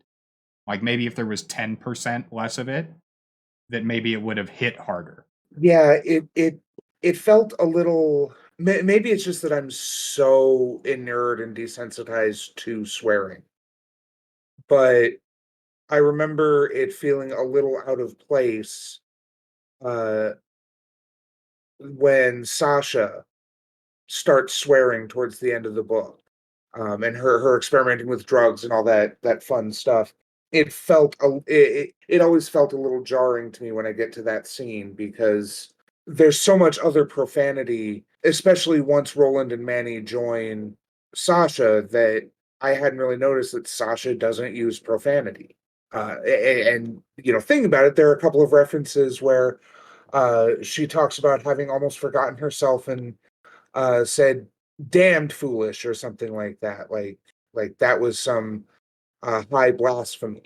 And yeah, to a sheltered kid from the burbs who has fallen under the spell of a hyper fundamentalist neo Calvinist uh Christo-fascist belief structure, yeah, saying swears as a young woman is incredibly bad. But yeah, I Well, definitely, have you read a lot of Brian Jakes, um, Redwall? yeah, yeah, it's been a long time, but yeah, I've read a lot of them. I was a huge Brian Jakes fan when I don't know, a preteen, like junior high and maybe like the end of grade school, that era of my life. I own all of them. And I can always remember that the thing I disliked the most about those books was he was brilliant at creating different accents for his characters. The Stouts had their own, or Stoat. I'm not sure exactly what the correct pronunciation of that animal is, but the So yeah, the Badgers had a way of speaking. The Rabbits had a way of speaking, but there was this one accent. It was the Moles, and he. It seemed like he just thought it was really fucking hilarious when he came up with it, And there's more of that accent in the books than I think any other individual accent. But it's the shittiest one out of all Ah, the you're ones that he wounding me. created. I love the I'm moles. okay. Well, see, and that's why we disagree about the topic of the profanity in this text, because it gives me the same vibe. It's not that I have any issue with the profanity, and it's not necessarily that I have an issue with the how much of it there is, the density of it, whatever. It just seems like it was a really good idea that he over executed in the same way that I feel that Brian Jakes over executed the mole dialect. Okay, that's fair. But again, if I had to, if it's either I take all of it and I get Skullfucker Mike, or let's say a different author wrote this same book, but they didn't care to use profanity, and so there was no Skullfucker Mike, it would be a shittier book. So my, again, I just thought it was an interesting uh, topic of discourse. I don't have a really strong opinion about it, because again, I've said over and over, I only think he was straddling the line. I was just more interested to hear from you. Did you think he was close to that line of where it just didn't hit as hard because he did it too much, or were you just full in? You think he selected the exact correct number of fucks? Yeah, no, I definitely think that he probably overindulged. But There you go. That's a great. It's a little indulgent. yeah, All right. Well, let's leave it at that. Let's talk about drugs. Talk to me about drugs. okay. So I definitely think so. This is actually Robert Evans' second book. His first book was called let me double check it here. It's like A Brief History of Vice. Yeah, A Brief History of Vice: How Bad Behavior Built Civilization. And if I remember him talking about it, it's basically his are you familiar with Arrowhead, the website? I am not. Okay. Arrowhead, I assume it still exists, but it used to be a great resource for the effects of different drugs, because people who had taken those drugs and documented their experiences on them would post them to this website. So, like, if you were Okay. curious what someone experienced on PCP, there were multiple stories of people's experiences on PCP, um, or acid, or what have you. My understanding of A Brief History of Vice is that this is Robert Evans cataloging. It's basically Robert Evans' Arrowhead account. He cataloged his experiences, his and his friends' experiences with different substances, and then uh, tied that into a narrative about civilization. Full disclosure, I have not read it. That is my understanding of that book.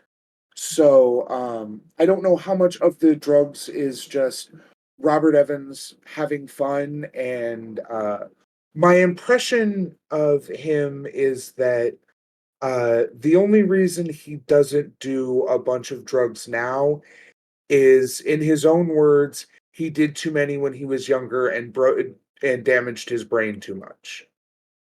Um, Oh, bummer. You hate to see it. yeah.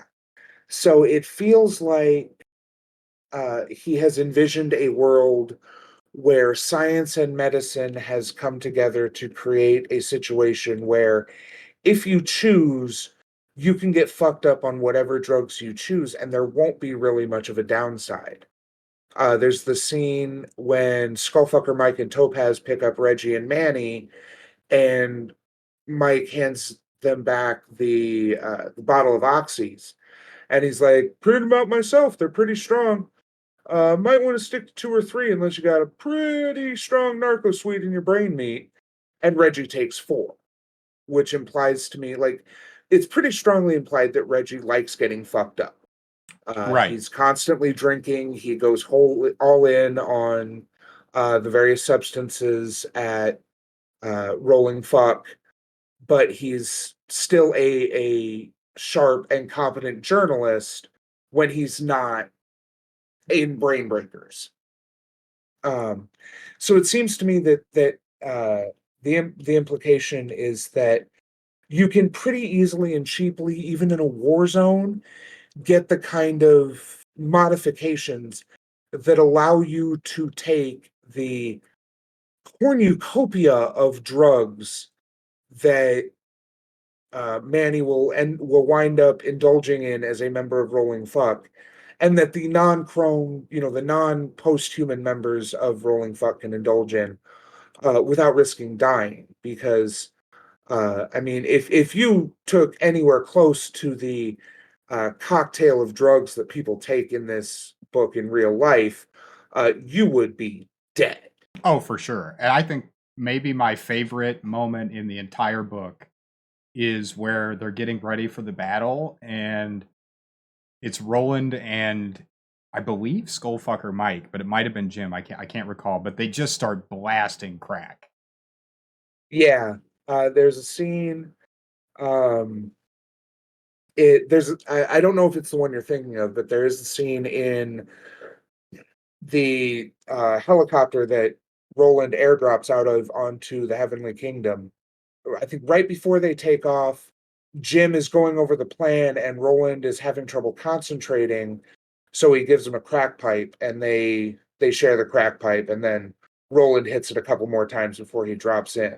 I don't know if that's the Well, scene no, you're talking about. he gives it to him, and then he And then he gives him also his finger, gives him his right? finger. Yeah, Yep. yeah. I mean, for me, that was I actually laughed at that moment when I was listening to the audio, and it was well written. Again, like some of his, again, it's the same thing with like the Skullfucker Mike. Like it was just an unexpected degree of, in that case, it's the profanity or the unexpected name. In this case, it was even given the drug use throughout the novel. I was not expecting them to just throw out the crack pipe, Yeah. and it was good. I enjoyed it. I also enjoyed the moment where they just start destroying lines of coke, and they get Sasha to do one. I was just thinking of that scene. It was ketamine, but yeah. Oh, was it Other than that, ketamine? yeah. But yeah, other than that, yeah, that scene is also great.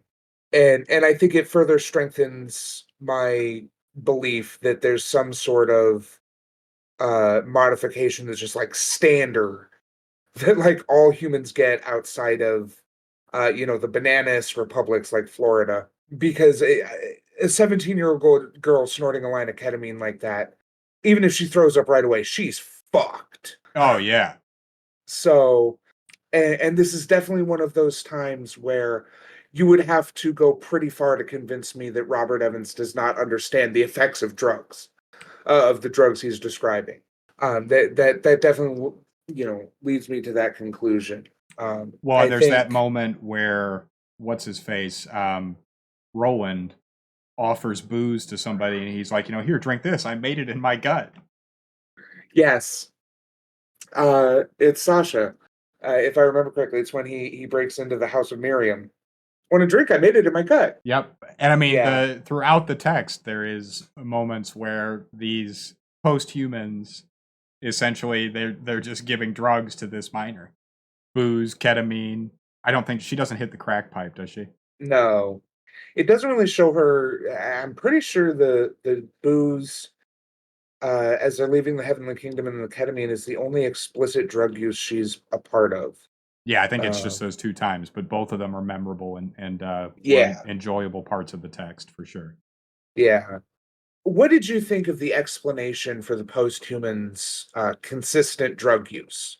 Well, if I'm remembering correctly, it was a function of them trying to level out the essentially the advantages of having all the tech in their bodies. Yeah.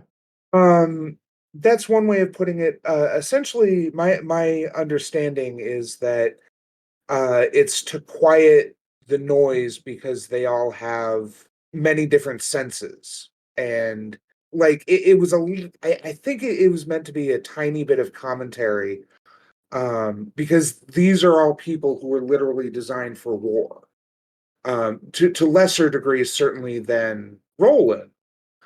But I mean, the implication is very clear that any one member of rolling fuck is worth like 10 or 20 normal soldiers. Right. And part of that is situational awareness. Imagine you get some sort of modification that allows you to perceive the world 3 times faster than a normal human. Now that's great when bullets are flying and people are trying to hit you. But what about if you're watching a movie? How annoying are loading screens when you're experiencing the world at 100% speed? Now imagine loading screens in a video game when you're experiencing life at 300% speed.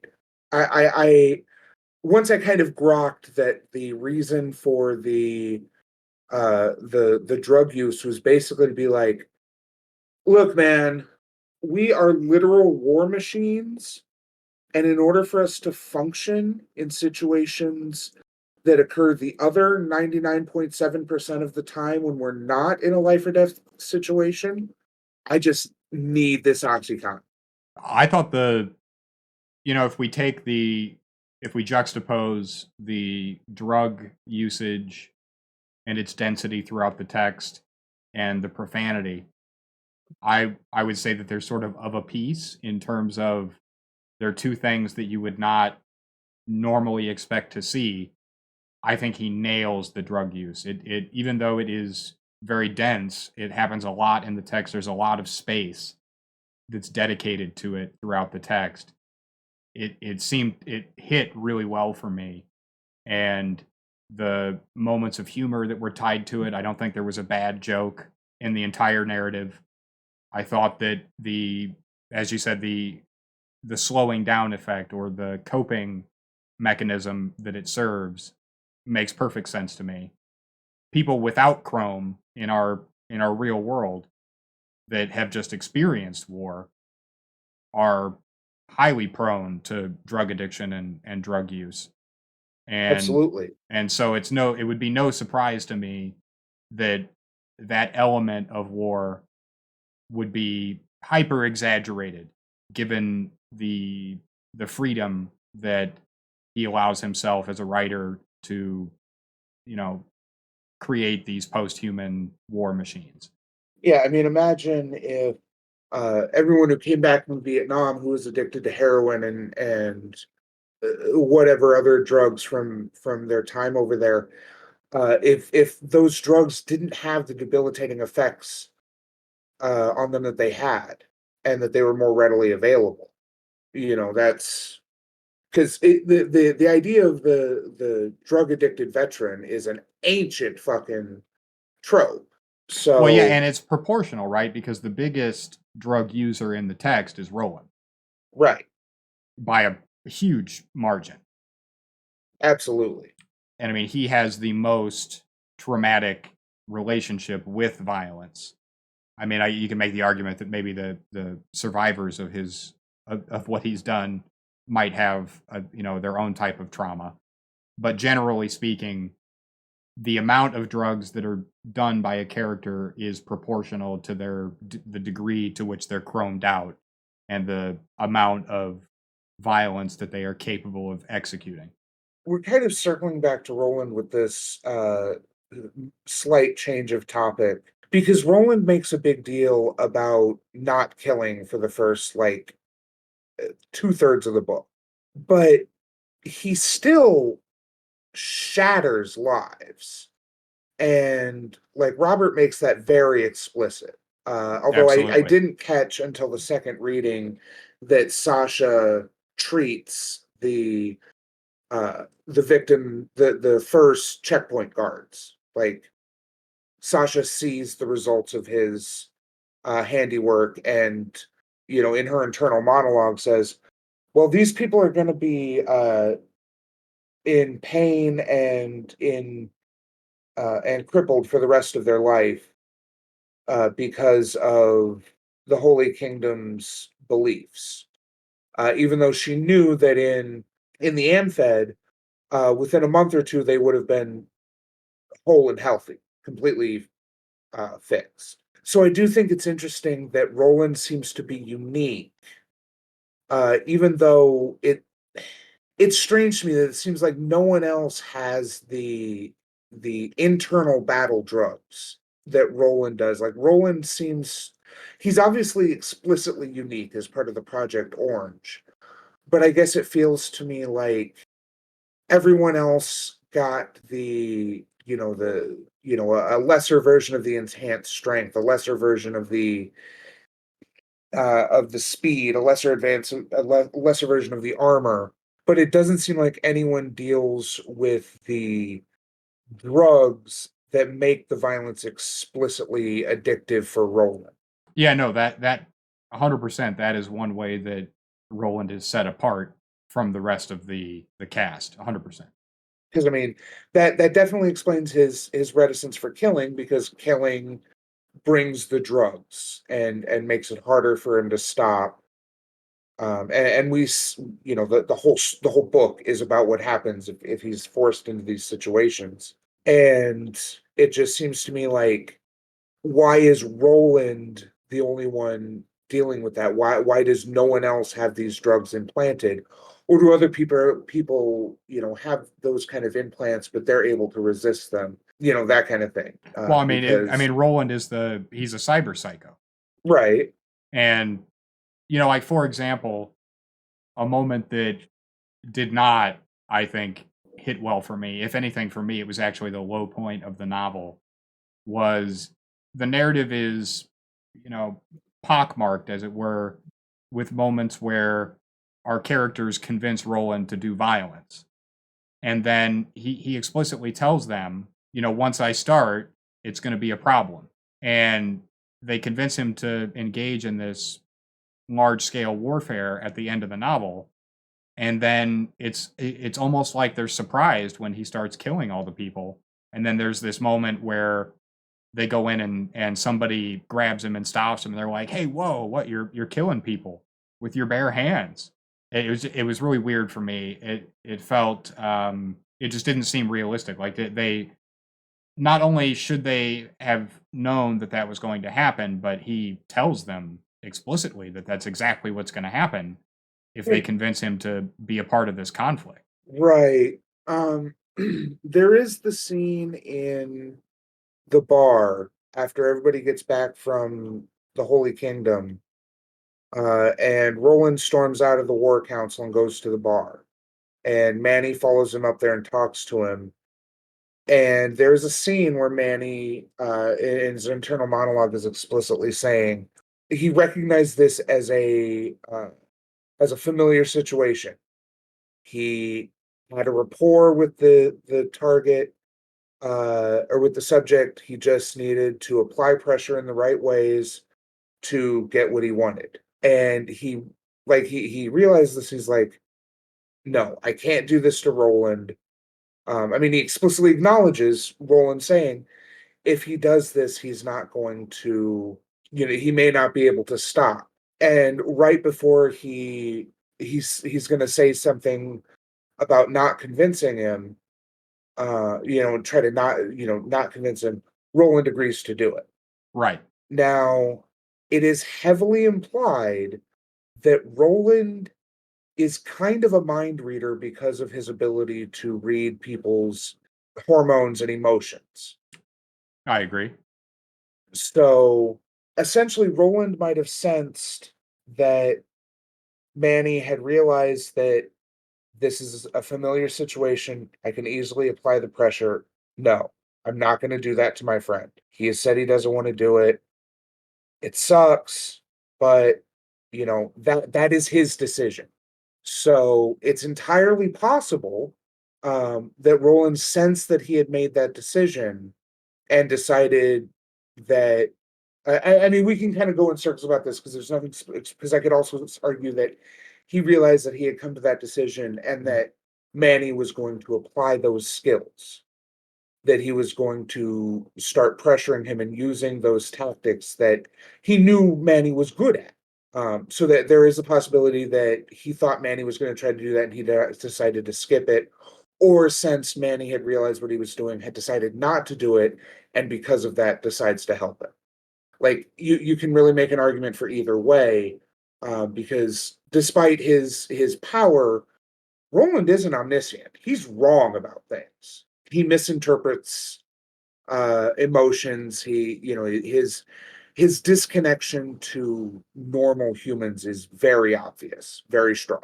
Yeah, I agree with 100% of that. The thing that was weird for me was that in the context of warfare, the very people from this rolling fuck town who are having their faces ceremoniously cut off and going to war with the Christian fascists and are fine with using chemical weapons, high explosives, etc., etc. They step in and chastise Roland for doing exactly what he told them he was going to do. It seemed weird. It just didn't seem that wasn't for me the most well written part of the narrative. There does seem to be a bit of dissonance between the violence Roland does and the violence the other post-humans do. And I mean, this is I think this is explicit in the text because Roland is loaded up with multiple war crimes, chemical warfare, cluster munitions. I mean, on top of the like walking war crime that Roland is himself, Yeah, yeah, he is a war crime. he's outfitted with armor that gives him multiple more war crimes to commit against the heavenly kingdom. And these are things explicitly provided by Jim. And Jim even explicitly says he's been on a chemical warfare kick lately. So it definitely strikes me as the kind of thing that it's actually a little funny to me because it strikes me as more of a consequentialist thinking. And sadly, Robert Evans is very anti-consequentialist because it strikes me as uh, Jim is thinking, well, yes, these are horrible. I'm using them on horrible people.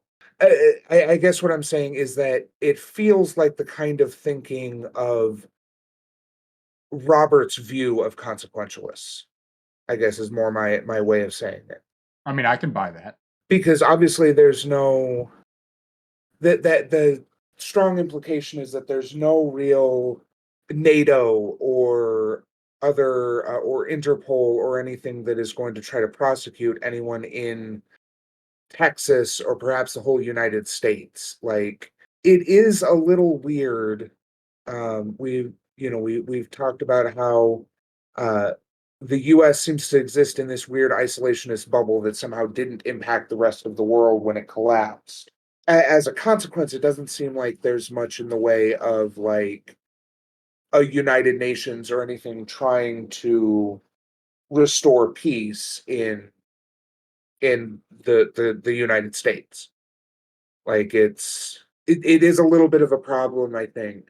Again, we're repeating ourselves a little bit here, but the implication is that the entire rest of the world is more or less as it is now, but the U.S. was allowed to balkanize and degrade into these lawless areas, and none of our allies stepped in and did anything, either to help us or to, you know, conquer us and take our place.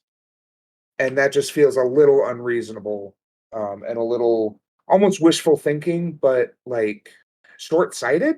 Yeah, it definitely does seem like the novel portrays the rest of the world as very much taking a yeah, let them cook perspective. Yeah, exactly. Taking the attitude of, well, we can't. Well, they deserve this, or I don't know. I feel strongly that if if there was a nuclear blast in Dallas and the rest of the world was, more or less as functional as it is now, there would be massive military and humanitarian aid sent to the area. No, I think that's accurate. And if anything, if something like that happened, I think you would see the largest mobilization of global humanitarian aid in the history of the planet. If it happened to the United States, we would cry and whine and beg for aid in a way that has never been done before, and our expectation that the rest of the world would help us would be so huge as to be it just wouldn't be possible to ignore it. Yeah, I don't think even strongly implying that the US government nuked their own people would be enough to I mean, if anything, that would be the kind of thing that would cause nations like Canada, Germany, the UK, France, to come in and, I mean, essentially coup the government.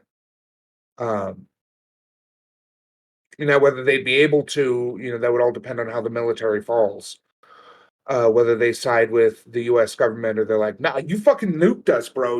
We're not going to defend you." Yeah, it is interesting also that he doesn't really talk at all about our fleet of nuclear submarines or aircraft carriers or vast stockpiles of weapons of mass destruction, and just generally speaking the nuclear arsenal just doesn't really come up at all. Yeah, think about the massive flood of arms that hit the black market after the fall of the Soviet Union.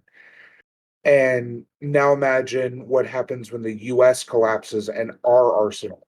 It's orders of magnitude more dangerous than what the Soviet Union released.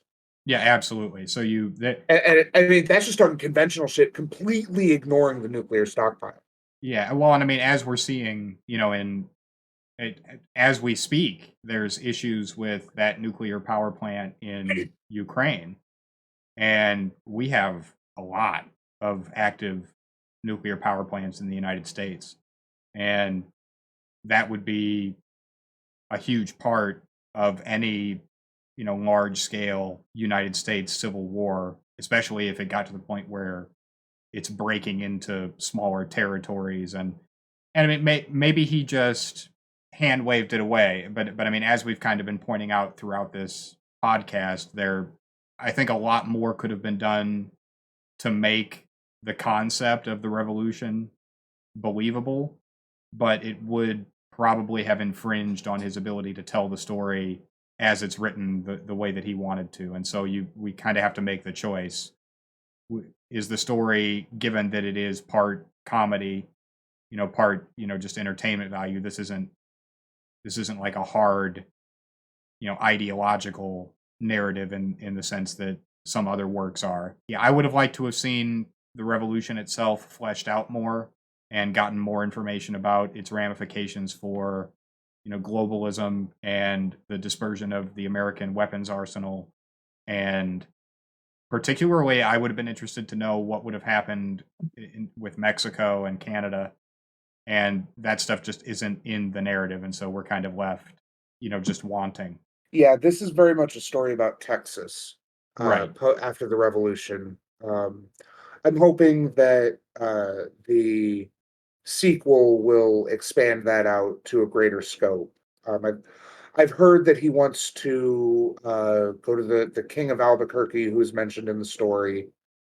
Um, so and there's a number of other places that are mentioned. There's actually a map that a fan has made that Robert has commented on, and the fan has refined through Robert's comments, which show that there's a good amount of balkanization. Interestingly, for me at least, especially for where we live, the entire breadbasket is a complete unknown.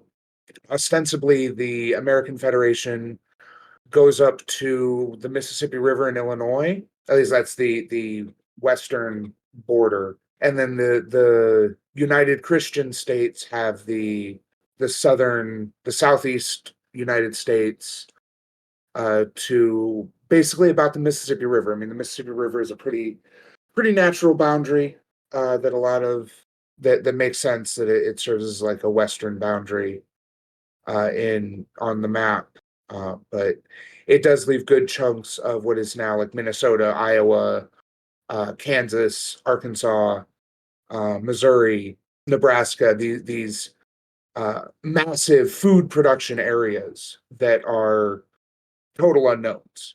I hope that we get some exploration of how the rest of the continent is faring and how the rest of the world has changed as a result of the revolution in America. Absolutely. Well, and at the same time as we might say, that some parts of the narrative could be stronger if we had more background information, it's also true that the way that he wrote this story absolutely leaves you wanting more. It absolutely Yes, makes you want to know more, and that is a win, in and of itself. yes. Number one rule of storytelling is to end it right before the reader is satisfied. And I mean, I have more or less kind of exhausted all of the topics that I thought that we should for sure hit. Is there any other, burning topics that you wanted to discuss as we kind of wind down here? I did want to kind of touch on the line, and you and I have talked about this a tiny bit.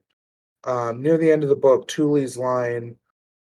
So near the end of the book, when Thule picks Manny up from dealing with Oscar's wife, he goes fishing in the Jeep she's in and finds a flask and a bag of blunts.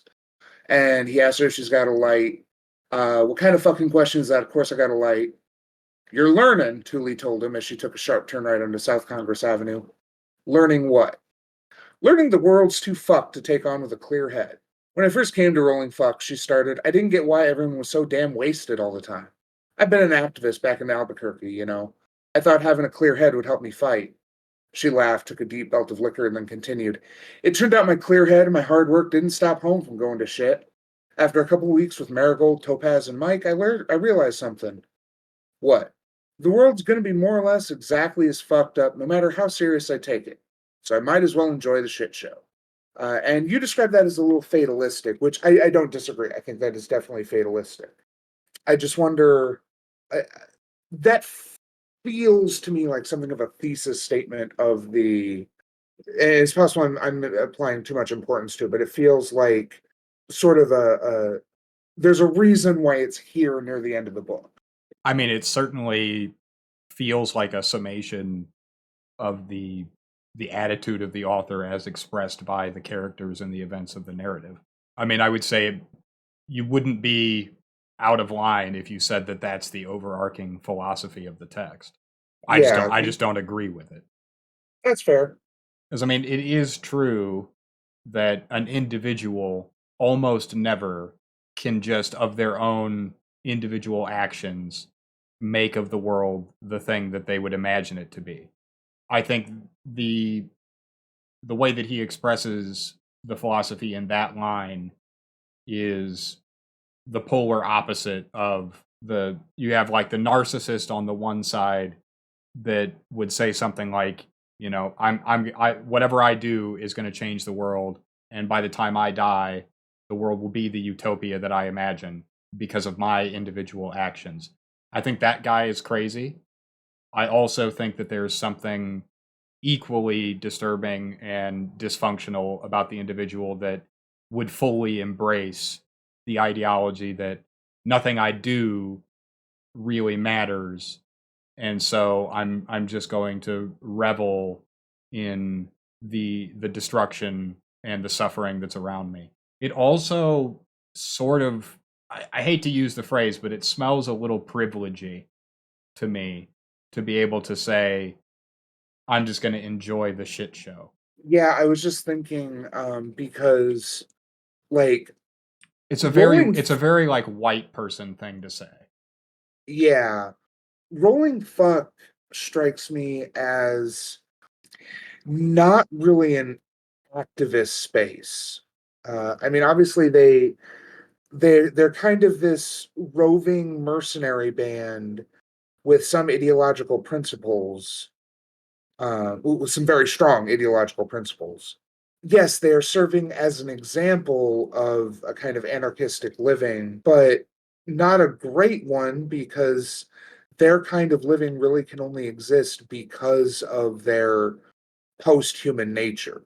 my impression is that most of the post-humans don't need the same kind of calories that a normal human would, let alone a human capable of exerting the kind of energy that they can. Lifting massive weights, absorbing damage, all that kind of stuff. So while there is food there, I mean, my impression, and this could just be, very typical narratives where they don't show them, they also don't show them really going to the bathroom, but we assume they have bodily functions. Like it's not clear to me how much they need to eat because I believe it. No, I don't think that Roland ever says anything about whether he has to eat. But I mean that's just kind of where I'm at. Is that I don't know that that's an excellent point. That it doesn't seem like there's too much working towards like actually building a better world. I mean, the closest might be Cascadia, but we don't know about that. We do know that they issue money, currency, and that currency is in some sort of exchange, which means that its value is going up, which at the very least implies some sort of market economy, even if it's not explicitly like full on capitalist. It seems like yeah, Thule in this case is enjoying her life better, but I don't think that she's really working towards building something better. And Donald Ferris explicitly says that they're fumbling in the dark with rolling fuck, and at some point something's gonna give. Yeah, there is that interesting moment where I can't remember the name of the character that says it, but he's effectively opposed to them engaging in this conflict with the Christians at all because it seems like he expects a lesser version of Roland's bloodlust to take over the entire town. Yeah. um my interpretation of that is essentially power corrupts. Eventually, we've cobbled together this system of rituals and methods of trying to control these monsters. But how long is that going to last? Are we going to be able to keep these things, keep these people under control, and continue channeling their energies towards positive things? Or how many times do they bail out another another independent community from a fascist expansionist group before they start saying, okay, you know what, enough of this, and start imposing their will on other people. And I think these are very valid questions. Like there's no such thing as, and this is something that is addressed because the discussion with Roland and Manny is Roland saying, when I was a kid, they were talking about the US military as being this force for good because, they were so strong. And as long as they were guided well, then they would do good things. It's like they sent soldiers to Bolivia. Well, did it help? I don't know, kid. You tell me. What did they tell you about Bolivia? Oh, that there was a genocide. Oh, that there's this implication that the post-humans are sort of a sort of Damocles. Right? No, absolutely. They do sort of function as the impending, the sword of Damocles over the world, as it were, or at least over the section of the world that we get to see through the view of the narrative. Right. And I mean it's a very real threat because it seems like, I mean, what happens if Roland gets his memories back in a situation where he hasn't just killed a bunch of people who are, I mean, he makes it very clear uh, that the people he's killing are innocent, even if they are, members of a Christo fascist hell state. Like they're just dumb kids, except when he's dealing with like Alexander or the other officers or people in charge. But like when he's out on the battlefield, he makes it very clear that he's killing dumb kids who made a mistake. It's heavily implied that prior to his amnesia, he was that kind of at all costs firebrand revolutionary. What happens if he becomes that again? I think is a very underlying question here of what happens if the guy who blew up Dallas, what if he comes back? I mean, that seems like we're sort of being teased that that's fodder for novel 2 or maybe novel 3. Yeah. I think there's more to Red John. I think that is a Chekhov's gun, another Chekhov's gun that remains unfired. Yeah, and I Um, think a big question about the second book is, will Sasha become what Roland was? yeah, I we will definitely have to revisit that when it comes out. Because I mean, just personally, I'm looking forward to the sequel whenever it comes out. Oh, I mean, But as soon as that book comes out, that'll be inserted and it'll be an episode of our podcast at the earliest possibility for sure. absolutely. But I think we've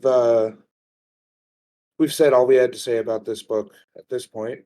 Yeah, I feel like we did justice to the parts of it that we wanted to discuss when we were going over things beforehand. So, I guess having said that, we will see everybody in the next episode. We have not selected the next book, so I can't tease that, but we will certainly look forward to the next novel. Will be a fantasy novel for sure because I'm going to be picking it, and that's sort of the format that we've decided on. Is I pick one and then Pope picks one, and so yeah, we look forward to seeing everybody in the next episode. And thanks for joining us. Yeah, we'll see you next time. Hey, thanks for listening. You can follow us on Twitter at Staff Trenchcoat. Look for us on Spotify, iTunes, YouTube, or wherever you get your podcasts. Feel free to shoot us an email at staffandtrenchcoat@gmail.com if you have a book recommendation, and we hope to see you in the next episode.